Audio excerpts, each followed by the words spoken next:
ਸ਼ਮਾਦਾਨ।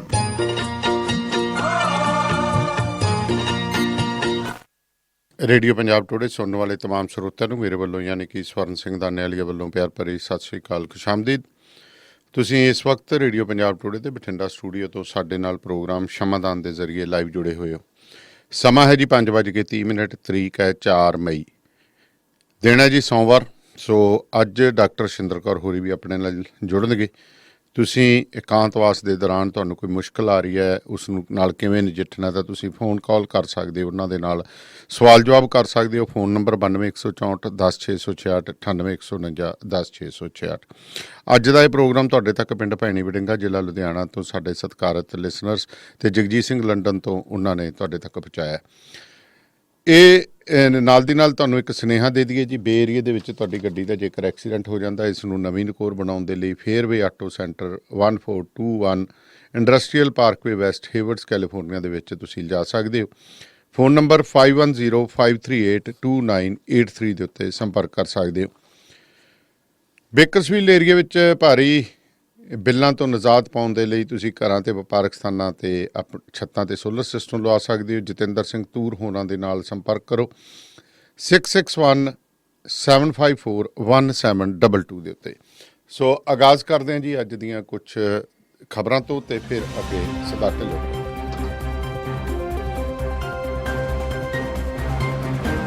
Corona virus ਦੇ ਵੱਧ ਗਏ ਪ੍ਰਕੋਪ ਦੇ ਕਾਰਨ ਲਾਕਡਾਊਨ ਦਾ ਤੀਜਾ ਪੜਾਅ ਸ਼ੁਰੂ ਹੋ ਗਿਆ। ਹਾਲਾਂਕਿ ਇਸ ਲਾਕਡਾਊਨ 'ਚ 3.0 'ਚ ਕੇਂਦਰ ਨੇ ਕਈ ਸੈਕਟਰਾਂ 'ਚ ਛੋਟ ਦੇ ਦਿੱਤੀ ਹੈ। ਹਾਲਾਂਕਿ ਇਸ ਨਾਲ ਕਈ ਸ਼ਰਤਾਂ ਵੀ ਲਾਗੂ ਰਹਿਣਗੀਆਂ। ਇਹਨਾਂ ਸ਼ਰਤਾਂ ਵਿਚਕਾਰ ਕਈ ਸਥਾਨਾਂ 'ਤੇ ਵੱਖ-ਵੱਖ ਤਰ੍ਹਾਂ ਦੀ ਛੋਟ ਵੀ ਮਿਲੇਗੀ।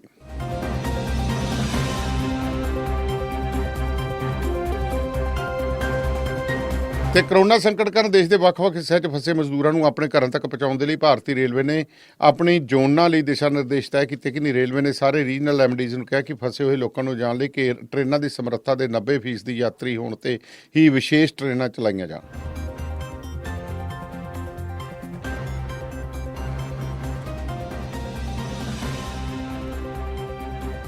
ਸੋ ਸੁਨਾਮ ਉਦਮ ਸਿੰਘ ਵਾਲਾ ਤੋਂ ਖਬਰ ਆ ਰਹੀ ਹੈ, ਜਿੱਥੇ ਕਵਾਂਤਵਾਸ 'ਚੋਂ ਫਰਾਰ ਹੋਏ ਇੱਕ ਕੰਬਾਈਨ ਚਾਲਕ ਦੀ ਰਿਪੋਰਟ ਪੋਜ਼ੀਟਿਵ ਆ ਗਈ ਹੈ। ਸ਼੍ਰੋਮਣੀ ਗੁਰਦੁਆਰਾ ਪ੍ਰਬੰਧਕ ਕਮੇਟੀ ਨੇ ਕਾਂਗਰਸ ਦੇ ਸੀਨੀਅਰ ਨੇਤਾ ਦਿਗਵਿਜੇ ਸਿੰਘ ਵੱਲੋਂ ਸਿੱਖ ਸ਼ਰਧਾਲੂਆਂ ਪ੍ਰਤੀ ਨਫ਼ਰਤ ਭਰੀ ਟਿੱਪਣੀ ਕਰਨ ਦਾ ਸਖਤ ਨੋਟਿਸ ਲਿਆ। ਸ਼੍ਰੋਮਣੀ ਕਮੇਟੀ ਦੇ ਮੁੱਖ ਸਕੱਤਰ ਡਾਕਟਰ ਰੂਪ ਸਿੰਘ ਨੇ ਕਿਹਾ ਕਿ ਦਿਗਵਿਜੇ ਸਿੰਘ ਦਾ ਕਹਿਣਾ ਹੈ ਕਿ ਸ੍ਰੀ ਹਜ਼ੂਰ ਸਾਹਿਬ ਵਿਖੇ ਸਿੱਖ ਸ਼ਰਧਾਲੂਆਂ ਨਾਲ ਪੰਜਾਬ ਨੂੰ ਖਤਰਾ ਪੈਦਾ ਹੋ ਗਿਆ। ਇੱਕ ਗੈਰ ਜ਼ਿੰਮੇਵਾਰਾਨਾ ਟਿੱਪਣੀ ਹੈ, ਇਸ ਵਿੱਚੋਂ ਨਫ਼ਰਤ ਦੀ ਭਾਵਨਾ ਸਾਫ਼ ਹੈ। ਤੇ ਹੁਣ ਖਬਰਾਂ ਦੇ ਉੱਤੇ ਸਰਦਾਰ ਬਖਤੌਰ ਸਿੰਘ ਢਿੱਲੋਂ ਹੋਰਾਂ ਨਾਲ ਚਰਚਾ ਕਰਦੇ ਹਾਂ। ਢਿੱਲੋਂ ਸਾਹਿਬ ਸਤਿ ਸ਼੍ਰੀ ਅਕਾਲ ਜੀ। ਸਤਿ ਸ਼੍ਰੀ ਅਕਾਲ ਜੀ। ਢਿੱਲੋਂ ਸਾਹਿਬ, ਇੱਧਰ ਦਿਗਵਿਜੇ ਸਿੰਘ ਹਜੇ ਦਾ ਮਾਮਲਾ ਠੰਡਾ ਨਹੀਂ ਪਿਆ ਸੀ, ਉੱਧਰ ਪੋਥੀਆਂ ਦੀ ਬੇਅਦਬੀ ਕਰ ਦਿੱਤੀ ਹੈ ਜੀ ਅੰਮ੍ਰਿਤਸਰ 'ਚ। ਵੈਸੇ ਜਿਵੇਂ ਤੁਸੀਂ ਗੱਲ ਕਹੀ ਹੈ ਦਿਗਵਿਜੇ ਸਿੰਘ ਵਾਲੀ, ਕਿ ਸਿੰਘ ਸਾਹਿਬ ਨੇ ਨੋਟਿਸ ਲਿਆ ਕਿ ਦਿਗਵਿਜੇ ਸਿੰਘ ਨੇ ਬਹੁਤ ਮਾੜੀ ਗੱਲ ਕੀਤੀ ਹੈ ਜੀ, ਸੱਚਮੁੱਚ ਹੀ ਮਾੜੀ ਹੈ ਜੀ। ਇਹਨੂੰ ਚੰਗੀ ਨਹੀਂ ਕਿਹਾ ਜਾ ਸਕਦਾ, ਕਿਉਂਕਿ ਚੰਗਾ ਕੰਮ ਹੀ ਨਹੀਂ ਕੀਤਾ। ਕਿਸੇ ਭਾਈਚਾਰੇ ਨੂੰ ਬਦਨਾਮ ਕਰਨਾ ਜੀ। ਮੇਰਾ ਖਿਆਲ ਹੈ ਵੀ ਦਿਗਵਿਜੇ ਸਿੰਘ ਜੀ ਨੂੰ ਇਹ ਮੰਨਿਆ ਜਾਂਦਾ ਸੀ ਕਿ ਸ਼ਾਇਦ ਉਹ ਆਰਐਸਐਸ ਦਾ ਡਾਢਾ ਆਲੋਚਕ ਹੈ, ਪਰ ਇੱਥੇ ਤਾਂ ਲੱਗਦਾ ਕਿ ਉਹ ਆਰਐਸਐਸ ਨੂੰ ਮਾਤ ਪਾ ਰਿਹਾ, ਕਿਉਂਕਿ ਆਰਐਸਐਸ ਵਾਲਿਆਂ ਨੇ ਤਬਲੀਗੀ ਜਮਾਤ ਵਾਲਿਆਂ ਨੂੰ ਟਾਰਗੇਟ ਕੀਤਾ ਸੀ ਤੇ ਇਹਨੇ ਸਿੱਖਾਂ ਨੂੰ ਟਾਰਗੇਟ ਕੀਤਾ ਜੀ। ਬਹੁਤ ਮਾੜੀ ਗੱਲ ਹੈ, ਜਿੰਨੀ ਉਹਦੀ ਨਿੰਦਾ ਕੀਤੀ ਜਾਵੇ ਥੋੜ੍ਹੀ ਹੈ। ਲੇਕਿਨ ਸਿੰਘ ਸਾਹਿਬ ਦੀ ਸੇਵਾ ਦੇ ਵਿੱਚ ਵੀ ਇੱਕ ਬੇਨਤੀ ਹੈ ਜੀ ਕਿ ਜੋ ਕੁਛ ਇਹਨੇ ਕੀਤਾ ਉਹ ਤਾਂ ਕੀਤਾ, ਇਹਦੀ ਨਿਖੇਧੀ ਤਾਂ ਕਰਤੀ। ਤੇ ਅਸ਼ੋਕ ਚੌਹਾਨ ਬਾਰੇ ਵੀ ਕੁਛ ਦੋ ਸ਼ਬਦ ਬੋਲ ਦਿੰਦੇ ਜੀ। ਬਿਲਕੁਲ। ਅਸ਼ੋਕ ਚੌਹਾਨ MLA ਕਿੱਥੋਂ ਆਏ? ਨਾਂਦੇੜ ਸਾਹਿਬ ਤੋਂ ਆਏ ਜੀ। ਔਰ ਮੈਨੂੰ ਜਿੰਨਾ ਕੁ ਪਤਾ ਲੱਗਿਆ ਉਸ ਬੰਦੇ ਬਾਰੇ ਕਿ ਜਦੋਂ ਉਹਨੇ ਨੋਮੀਨੇਸ਼ਨ ਪੇਪਰ ਫਾਈਲ ਕਰਨੇ ਹੁੰਦੇ ਹੈ ਜੀ, ਨੋਮੀਨੇਸ਼ਨ ਪੇਪਰ ਫਾਈਲ ਕਰਨ ਤੋਂ ਪਹਿਲਾਂ ਉਹ ਤਖ਼ਤ ਸਾਹਿਬ ਤੇ ਜਾਂਦਾ ਹੈ, ਉੱਥੇ ਅਰਦਾਸ ਕਰਵਾਉਂਦਾ ਹੈ। ਇਹ ਸਾਰੀ ਜਾਣਕਾਰੀ ਮੈਨੂੰ ਉਦੋਂ ਮਿਲੀ ਹੈ ਜਦੋਂ ਕੁਝ ਸਾਲ ਪਹਿਲਾਂ ਮੈਂ ਹਜ਼ੂਰ ਸਾਹਿਬ ਗਿਆ ਸੀ ਜੀ। ਅਰਦਾਸ ਕਰਵਾਉਣ ਤੋਂ ਬਾਅਦ ਫਿਰ ਉਹ ਨੋਮੀਨੇਸ਼ਨ ਪੇਪਰ ਫਾਈਲ ਕਰਦਾ ਤੇ ਆਪਣੀ ਕੰਪੇਨ ਚਲਾਉਂਦਾ ਹੈ ਜੀ। ਤੇ ਜਦੋਂ ਉਹਨੂੰ ਜਿੱਤ ਪ੍ਰਾਪਤ ਹੁੰਦੀ ਹੈ, ਜਿੱਤ ਪ੍ਰਾਪਤ ਹੋਣ ਤੋਂ ਪਹਿਲਾਂ ਸਭ ਤੋਂ ਪਹਿਲਾਂ ਉਹ ਸਿੱਧਾ ਕਾਊਂਟਿੰਗ ਸੈਂਟਰ ਦੇ ਵਿੱਚੋਂ ਤਖ਼ਤ ਸਾਹਿਬ ਤੇ ਜਾਂਦਾ। ਜੇ ਉਹ ਸਹੁੰ ਚੁੱਕਦਾ ਹੈ, ਸਹੁੰ ਚੁੱਕਣ ਤੋਂ ਪਹਿਲਾਂ ਤਖ਼ਤ ਸਾਹਿਬ ਮੱਥਾ ਟੇਕ ਕੇ ਜਾਂਦਾ। ਚੀਫ ਮਿਨਿਸਟਰ ਵੀ ਰਿਹਾ। ਉਸ ਬੰਦੇ ਨੇ ਕਿੱਡੀ ਵਧੀਆ ਗੱਲ ਕਹੀ ਸੀ, ਉਹਨੇ ਹਜੂਰ ਸਾਹਿਬ ਦੀ ਮਹਿਮਾ ਦੇ ਹੱਕ 'ਚ ਗੱਲ ਕਹੀ ਸੀ। ਭਾਵੇਂ ਮੈਂ ਉਹਦੇ ਨਾਲ ਸਹਿਮਤ ਨਹੀਂ। ਉਹਨੇ ਕਿਹਾ ਸੀਗਾ ਕਿ ਜਿਹੜੇ ਪੰਜਾਬ ਦੇ ਵਿੱਚੋਂ ਕੁਝ ਡਰਾਈਵਰ ਆਏ ਹੈ ਜੀ, ਸ਼ਾਇਦ ਉਹਨਾਂ ਦੀ ਵਜ੍ਹਾ ਕਾਰਨ ਵਾਇਰਸ ਇੱਥੇ ਆ ਗਿਆ। ਹਜੂਰ ਸਾਹਿਬ ਤਾਂ ਬਚਿਆ ਹੋਇਆ ਸੀ, ਨਾਂਦੇੜ ਸਾਹਿਬ ਤਾਂ ਬਚਿਆ ਹੋਇਆ ਸੀ। ਇਹ ਉਹਨਾਂ ਹੀ ਗੱਲ ਕਹੀ ਹੈ, ਹਾਲਾਂਕਿ ਮੈਂ ਉਹਦੇ ਨਾਲ ਸਹਿਮਤ ਨਹੀਂ। ਲੇਕਿਨ ਉਹਨੇ ਜਿਹੜੀ ਨਾਂਦੇੜ ਸਾਹਿਬ ਦੀ, ਤਖਤ ਸਾਹਿਬ ਦੀ ਮਹਾਨਤਾ ਜਿਹੜੀ ਆ ਉਹਨੂੰ, ਉਸ ਮਹਾਨਤਾ ਨੂੰ ਪ੍ਰਮੋਟ ਕਰਨ ਦੇ ਵਿੱਚ, ਉਹਨੂੰ ਬਰਕਰਾਰ ਰੱਖਣ ਦੇ ਵਿੱਚ ਉਹ ਬੰਦੇ ਨੇ ਜੇ ਕੁਛ ਪਿਆ ਤਾਂ ਉਹ ਦੂਜੇ ਧਰਮ ਚੋਂ ਹੈ ਜੀ। ਕਾਂਗਰਸ ਪਾਰਟੀ ਨਾਲ ਸੰਬੰਧਿਤ ਆ, ਉਹਦੇ ਹੱਕ ਵਿੱਚ ਦੋ ਸ਼ਬਦ ਜ਼ਰੂਰ ਕਹਿ ਦੇਣੇ ਚਾਹੀਦੇ ਸੀ ਸਿੰਘ ਸਾਹਿਬ ਨੂੰ, ਇਸੇ ਨਾਲ ਕਿ ਉਸੇ ਪਾਰਟੀ ਦੇ ਦੋ ਲੀਡਰ ਹੈ। ਇੱਕ ਨੇ ਕਿੰਨਾ ਗਲਤ ਘਟੀਆ ਸ਼ਬਦ ਇਸਤੇਮਾਲ ਕਰਕੇ ਗਲਤ ਸੰਦੇਸ਼ ਦੇਣ ਦਾ, ਇੱਕ ਨੇ ਤਖਤ ਸਾਹਿਬ ਦੀ ਮਾਨ ਮਰਿਆਦਾ ਨੂੰ ਜਿਹੜਾ ਹੈਗਾ ਉੱਚਾ ਚੁੱਕਣ ਦਾ ਯਤਨ ਕੀਤਾ। ਇਹ ਇੱਥੇ ਗੱਲ ਜਿਹੜੀ ਹੈ ਦੋਨਾਂ ਨੂੰ ਮੇਰਾ ਖਿਆਲ ਹੈ ਬੈਲੈਂਸ ਹੋ ਜਾਂਦਾ। ਇਹ ਵਧੀਆ ਹੁੰਦਾ ਜੀ ਇਸ ਤਰ੍ਹਾਂ ਕਰ ਲੈਂਦੇ। ਪਰ ਜਿਹੜੀ ਆ ਪੋਥੀਆਂ ਵਾਲੀ ਗੱਲ ਆਈ ਹੈ ਜੀ, ਇਹ ਤਾਂ ਬਹੁਤ ਹੀ ਨਿੰਦਣਯੋਗ ਹੈ ਜੀ। ਲੇਕਿਨ ਅਸੀਂ ਸ਼ੁਕਰਗੁਜ਼ਾਰ ਹਾਂ ਸ਼੍ਰੋਮਣੀ ਗੁਰਦੁਆਰਾ ਪ੍ਰਬੰਧਕ ਕਮੇਟੀ ਦੇ ਤੇ ਜਿਹੜੇ ਕਮਿਸ਼ਨਰੇਟ ਪੁਲਿਸ ਹੈ ਅੰਮ੍ਰਿਤਸਰ ਦੀ, ਉਹਨਾਂ ਦੇ ਸ਼੍ਰੀਵਾਸਤਵ ਜੀ ਮੇਰੇ ਖਿਆਲ ਨਹੀਂ, ਸੁਖਚੈਨ ਸਿੰਘ ਡਾਕਟਰ ਸੁਖਚੈਨ ਸਿੰਘ ਗਿੱਲ ਹੈ ਜੀ, ਉਹਨਾਂ ਦੇ, ਕਿਉਂਕਿ ਉਹਨਾਂ ਨੇ ਟਰੇਸ ਕਰ ਲਿਆ ਕੇਸ ਨਾਲ ਦੀ ਨਾਲ। ਨਹੀਂ ਤਾਂ ਇਹ ਸਾਰੇ ਦਾ ਸਾਰਾ ਜਿਹੜਾ ਹੈਗਾ ਇਹਨੇ ਪਤਾ ਨਹੀਂ ਕੀ ਰੂਪ ਅਖਤਿਆਰ ਕਰ ਲੈਣਾ ਸੀ। ਲੇਕਿਨ ਇਹ ਤੋਂ ਪਹਿਲਾਂ ਇਹਦੇ ਤੇ ਪ੍ਰਤੀਕਰਮ ਵੀ ਆ ਗਿਆ ਸੀ ਜੀ। ਟਕਸਾਲੀ ਅਕਾਲੀ ਦਲ ਵਾਲੇ, 1920 ਅਕਾਲੀ ਦਲ ਵਾਲੇ, ਉਹਨਾਂ ਨੇ ਮੰਗ ਵੀ ਕਰਨੀ ਸ਼ੁਰੂ ਕਰਤੀ ਸੀ ਕਿ ਬੰਦਿਆਂ ਨੂੰ ਫੜਿਆ ਜਾਵੇ ਜੀ। ਅਸਲ 'ਚ ਹੋਇਆ ਕੀ ਸੀ? ਹੋਇਆ ਇਹ ਹੈ ਕਿ ਕੋਟ ਖਾਲਸਾ ਇੱਕ ਇਲਾਕਾ ਹੈ ਜੀ ਸ਼੍ਰੀ ਅੰਮ੍ਰਿਤਸਰ ਸਾਹਿਬ ਦੇ ਵਿੱਚ। ਉੱਥੇ ਘਰਾਂ ਦੇ ਵਿੱਚੋਂ ਜਦੋਂ ਕੂੜਾ ਇਕੱਠਾ ਕਰਨ ਵਾਸਤੇ ਜਾਂਦੇ ਆ, ਆਪਾਂ ਨੂੰ ਪਤਾ ਹੀ ਹੈ ਵੀ ਜਾਂਦੇ ਆ ਕਾਰਪੋਰੇਸ਼ਨ ਦੇ ਕਰਮਚਾਰੀ, ਤਾਂ ਇੱਕ ਘਰ ਦੇ ਬਾਹਰ ਕੂੜੇ ਵਾਲਾ ਜਿਹੜਾ ਢੇਰ ਸੀ ਜੀ, ਢੇਰ ਉਵੇਂ ਤਾਂ ਨਹੀਂ ਸੀਗਾ, ਮਤਲਬ ਕੂੜੇ ਵਾਲੀ ਇੱਕ ਬੋਰੀ ਹੁੰਦੀ ਹੈ, ਕਾਲੀ ਜੀ ਬੋਰੀ ਹੁੰਦੀ ਹੈ, ਉਹਦੇ ਵਿੱਚ ਪਲਾਸਟਿਕ ਦਾ ਉਹਨਾਂ ਨੇ ਕਾਫੀ ਸਮਾਨ ਪਾਇਆ ਹੋਇਆ ਸੀ, ਪਲਾਸਟਿਕ ਦੇ ਲਿਫਾਫੇ 'ਚ ਲਾ ਲਓ, ਉਹ ਸਮਾਨ ਪਾਇਆ ਹੋਇਆ ਸੀ। ਚੁੱਕ ਕੇ ਉਹਨਾਂ ਨੇ ਜੋ ਦੇਖਿਆ ਵੀ ਕੀ ਹੈ, ਤੇ ਅੱਜ ਕੱਲ੍ਹ ਤੁਸੀਂ ਦੇਖਿਆ ਹੋਣਾ ਕਿ ਇੱਕ ਕੂੜਾ ਚੁੱਕਣ ਵਾਲੇ ਵੀ ਸਿਆਣਪ ਕਰਦੇ, ਹਾਂਜੀ, ਉਹ ਸਿਆਣਪੇ ਕਰਦੇ ਕਿ ਕੂੜੇ ਨੂੰ ਦੋ ਹਿੱਸੇ 'ਚ ਕਰਦੇ, ਹਾਂ, ਬੀਨ ਲੈਂਦੇ ਉੱਥੇ ਹੀ ਖੜੇ, ਹਾਂ, ਕਿ ਮਤਲਬ ਜਿਹੜਾ ਹੈਗਾ ਗਿੱਲਾ ਕੂੜਾ ਇੱਕ ਪਾਸੇ, ਸੁੱਕਾ ਕੂੜਾ ਇੱਕ ਪਾਸੇ। ਜਦੋਂ ਉਹਨਾਂ ਨੇ ਉੱਥੇ ਖੋਲ ਕੇ ਉਹਨੂੰ ਬੋਰੀ ਨੂੰ ਵਿੱਚੋਂ ਉਹਦੇ 'ਚ ਦੇਖਿਆ, ਜਾਂ ਉਹ ਜਿਹੜਾ ਪਲਾਸਟਿਕ ਦਾ ਲਿਫਾਫਾ ਸੀ ਉਹਨੂੰ ਦੇਖਿਆ ਜੀ, ਤੇ ਉਹਦੇ ਵਿੱਚ ਗੁਰਬਾਣੀ ਦੇ ਗੁਟਕੇ ਜੀ, ਗੁਰਬਾਣੀ ਦੀਆਂ ਪੋਥੀਆਂ। ਲੇਕਿਨ ਸਿਆਣਪ ਉਹਨਾਂ ਨੇ ਇਹ ਕੀਤੀ, ਉਹਨਾਂ ਨੇ ਉਵੇਂ ਜਿਵੇਂ ਬੋਰੀ ਚੁੱਕੀ ਜੀ, ਆਪਣਾ ਕੈਂਟਰ ਜੋ ਵੀ ਵਾਹਨ ਸੀ ਉਹਦਾ ਉਹਨੂੰ ਤੋਰਿਆ, ਜਿਹੜਾ ਨੇੜੇ ਗੁਰਦੁਆਰਾ ਸਾਹਿਬ ਸੀ ਜੀ, ਉੱਥੇ ਚਲੇ ਗਏ। ਉੱਥੇ ਜਾ ਕੇ ਉਹਨਾਂ ਨੇ ਕਿਹਾ ਜੀ ਸਾਨੂੰ ਆਹ ਕੁਛ ਮਿਲੇ ਜੀ। ਗੁਰਦੁਆਰਾ ਸਾਹਿਬ ਵਾਲਿਆਂ ਨੇ ਨਾਲ ਦੀ ਨਾਲ ਇਨਫੋਰਮ ਕੀਤਾ ਪੁਲਿਸ ਨੂੰ, ਸ਼੍ਰੋਮਣੀ ਕਮੇਟੀ ਨੂੰ ਇਨਫੋਰਮ ਕਰਤਾ, ਉਹ ਐਕਟਿਵ ਹੋਏ। ਉਹਨਾਂ ਨੇ ਨਾਲ ਦੀ ਨਾਲ ਹੀ, ਕੋਈ ਬਹੁਤਾ ਫਿਰ ਪਾਇਆ ਨਹੀਂ, ਉਹਨਾਂ ਨੇ ਉੱਥੇ ਹੀ ਕੇਂਦਰਿਤ ਕਰ ਲਿਆ ਕਿ ਇੱਥੇ ਆਸੇ-ਪਾਸੇ ਤਾਂ ਕਿਤੋਂ ਆ ਹੀ ਨਹੀਂ ਸਕਦਾ। ਤੇ ਜਦੋਂ ਪਤਾ ਲੱਗਿਆ ਇਹਦੇ 'ਚ ਇਨਵੋਲਵਮੈਂਟ ਕੌਣ ਹੈ ਜੀ, ਫੜੇ ਬੰਦੇ ਤਾਂ 3-4 ਗ੍ਰਿਫਤਾਰ ਕੀਤੇ ਉਹਨਾਂ ਨੇ। ਲੇਕਿਨ ਜਿਹੜੇ 4 ਗ੍ਰਿਫਤਾਰ ਕੀਤੇ, ਜਿਹੜੇ ਜ਼ਿੰਮੇਵਾਰ ਪਾਏ ਗਏ, ਸ਼੍ਰੋਮਣੀ ਗੁਰਦੁਆਰਾ ਪ੍ਰਬੰਧਕ ਕਮੇਟੀ ਦਾ ਇੱਕ ਮੁਲਾਜ਼ਮ ਵੀ ਹੈ। ਦੱਸੋ, ਆਪਾਂ ਕਹਿ ਦਿੰਦੇ ਹਾਂ ਕਿ ਇਹਨਾਂ ਨੂੰ ਅਸੀਂ ਆਮ ਤੌਰ ਤੇ ਕਹਿੰਦੇ ਹਾਂ ਕਿ ਜਿਹੜੇ ਇਹ ਸਾਡੇ ਜਿਹੜੇ ਹੈ ਗੁਰੂ ਘਰ ਦੇ ਰਖਵਾਲੇ ਹੈ, ਇਹਨਾਂ ਨੇ ਮਾਨ ਮਰਿਆਦਾ ਦੀ ਜਿਹੜੀ ਹੈ ਖਿਆਲ ਰੱਖਣਾ ਜੀ। ਤੇ ਜੇ ਫਰਜ਼ ਕਰੋ ਵੀ ਤੁਹਾਡੇ ਘਰੇ ਕੋਈ ਪੋਥੀਆਂ ਪਈਆਂ ਹੈ, ਪਵਿੱਤਰ ਬਾਣੀ ਦੀਆਂ ਪੋਥੀਆਂ, ਉਹਦੇ ਵਿੱਚ ਤੁਹਾਨੂੰ ਕਿਸੇ ਕਿਸਮ ਦੀ ਲੱਗਦੀ ਹੈ ਵੀ ਕੋਈ ਨੁਕਸਾਨਿਆ ਗਿਆ ਜੀ, ਅੰਗ ਫਟ ਗਿਆ ਕੋਈ, ਤਾਂ ਵਿਧੀਵਤ ਤਰੀਕੇ ਦੇ ਨਾਲ ਜਿਵੇਂ ਉਹਨੂੰ ਸੰਭਾਲਣਾ ਉਹ ਕਰ ਦਿਓ, ਉਵੇਂ ਸੰਭਾਲਾ ਦਿਓ, ਜਿਸ ਤਰ੍ਹਾਂ ਦਾ ਸੰਭਾਲਾ ਉਹਨੂੰ ਦੇਣਾ ਚਾਹੀਦਾ ਹੈ, ਜੋ ਮਰਿਆਦਾ ਹੈ ਉਹਦੇ ਮੁਤਾਬਕ। ਪਰ ਕੂੜੇ ਵਾਲੇ ਢੇਰ ਦੇ ਵਿੱਚ ਪਾਤਾ। ਕਾਸ਼ ਜੇ ਮਾਮਲਾ ਟਰੇਸ ਨਾ ਹੁੰਦਾ, ਕਿਤੇ ਇਹ ਬੋਰੀ ਚੱਕ ਕੇ ਕਿਸੇ ਹੋਰ ਦੇ ਘਰ ਅੱਗੇ ਰੱਖੀ ਹੁੰਦੀ ਜੀ, ਅਗਰ ਕਿਸੇ ਹਿੰਦੂ ਦੇ ਘਰ ਅੱਗੇ ਹੁੰਦੀ, ਤਾਂ ਫਿਰ ਕਿਸੇ ਮੁਸਲਮਾਨ ਦੇ ਘਰ ਅੱਗੇ, ਤੇ ਇਸ ਮਾਮਲੇ ਨੇ ਕਰੋਨਾ ਵਰਗੀ ਭਿਆਨਕ ਸਥਿਤੀ ਪੈਦਾ ਕਰ ਦੇਣੀ, ਸਥਿਤੀ ਦੇ ਵਿੱਚੋਂ ਅਸੀਂ ਗੁਜ਼ਰ ਰਹੇ ਹਾਂ। ਉਦੋਂ ਮਤਲਬ ਹੈ ਵੀ ਇਹਨੇ ਇੱਕ ਕਿਸਮ ਦੀ ਕਮਿਊਨਲ ਟੈਨਸ਼ਨ ਪੈਦਾ ਕਰ ਦੇਣੀ ਸੀ ਜੀ, ਤੇ ਜਿਹਦਾ ਮੁਕਾਬਲਾ ਜਿਹੜਾ ਨੁਕਸਾਨ ਕਿੰਨਾ ਕੁ ਹੁੰਦਾ ਇਹ ਤਾਂ ਪਤਾ ਹੀ ਨਹੀਂ ਆਪਾਂ ਨੂੰ। ਪਹਿਲਾਂ ਤੁਹਾਡੇ ਯਾਦ ਹੈ ਇੱਕ ਵਾਰੀ ਇਸੇ ਅੰਮ੍ਰਿਤਸਰ ਸਾਹਿਬ ਦੇ ਵਿੱਚ ਇੱਕ ਸ਼ਰਾਰਤੀ ਬੰਦੇ ਨੇ ਕੁਛ ਕੀਤਾ ਸੀ ਜੀ, ਜਦੋਂ ਮਾੜੇ ਦਿਨ ਚੱਲਦੇ ਸੀ, ਉਦੋਂ ਅੰਮ੍ਰਿਤਸਰ ਸਟੇਸ਼ਨ ਤੇ ਜਾ ਕੇ ਜੀ ਜਿਹੜਾ ਮਾਡਲ ਲੱਗਿਆ ਹਰਿਮੰਦਰ ਸਾਹਿਬ ਦਾ, ਉਹ ਤੋੜਿਆ ਸੀ, ਸਿਗਰਟਾਂ ਸਿੱਟੀਆਂ ਸੀ, ਕਿੰਨਾ ਕੁਛ ਕੀਤਾ ਸੀ। ਔਰ ਉਹ ਤੋਂ ਬਾਅਦ ਤੁਹਾਨੂੰ ਪਤਾ ਫਿਰ ਖੱਟੀ ਖੀਰ ਦਾ ਸਲਾਉਣਾ ਕੀ ਹੋਇਆ, ਕੀ ਹੋਇਆ ਸੀ। ਚਲੋ ਮੈਂ ਤਾਂ ਸ਼ੁਕਰਗੁਜ਼ਾਰ ਹਾਂ ਸ਼੍ਰੋਮਣੀ ਗੁਰਦੁਆਰਾ ਪ੍ਰਬੰਧਕ ਕਮੇਟੀ ਦਾ ਵੀ ਤੇ ਅੰਮ੍ਰਿਤਸਰ ਜਿਹੜੀ ਹੈਗੀ ਕਮਿਸ਼ਨਰੇਟ ਦੀ ਪੁਲਿਸ ਦਾ ਵੀ ਕਿ ਉਹਨਾਂ ਨੇ ਇਹ ਮਾਮਲਾ ਸਭ ਤੋਂ ਪਹਿਲਾਂ ਸਲੂਟ ਤਾਂ ਉਹਨਾਂ ਨੂੰ ਸਫਾਈ ਕਰਮਚਾਰੀਆਂ ਨੂੰ ਸਫਾਈ ਕਰਮਚਾਰੀ ਨੂੰ ਤਾਂ ਬਿਲਕੁਲ ਸਲਾਮ ਉਹਨਾਂ ਨੂੰ ਤਾਂ ਬਣਦਾ ਹੀ ਬਣਦਾ ਜਿਨ੍ਹਾਂ ਨੇ ਬੜੀ ਇੱਜ਼ਤ ਦੇ ਨਾਲ ਬੜੀ ਜ਼ਿੰਮੇਵਾਰੀ ਦੇ ਨਾਲ ਜਾ ਕੇ ਗੁਰਦੁਆਰਾ ਸਾਹਿਬ ਗਏ, ਜਾ ਕੇ ਗੁਰਦੁਆਰਾ ਸਾਹਿਬ ਸੌਂਪਿਆ ਨੇ ਆ ਲਓ ਜੀ। ਸੋ ਪ੍ਰੋਗਰਾਮ ਸ਼ਮਾਦਾਨ ਦੇ ਵਿੱਚ ਤੁਸੀਂ ਇਸ ਵਕਤ ਰੇਡੀਓ ਪੰਜਾਬ ਟੂਡੇ ਦੇ ਬਠਿੰਡਾ ਸਟੂਡੀਓ ਦੇ ਨਾਲ ਜੁੜੇ ਹੋਏ ਹੋ। ਜਿਹੜੇ ਵੀਰ ਇਸ ਵਕਤ ਸਾਡੇ ਨਾਲ ਜੁੜੇ ਨੇ ਉਹਨਾਂ ਦੱਸ ਦਈਏ ਕਿ ਥੋੜ੍ਹੀ ਦੇਰ ਬਾਅਦ ਡਾਕਟਰ ਸ਼ਿੰਦਰ ਕੌਰ ਹੋਰੀ ਵੀ ਆਪਣੇ ਨਾਲ ਜੁੜਨਗੇ।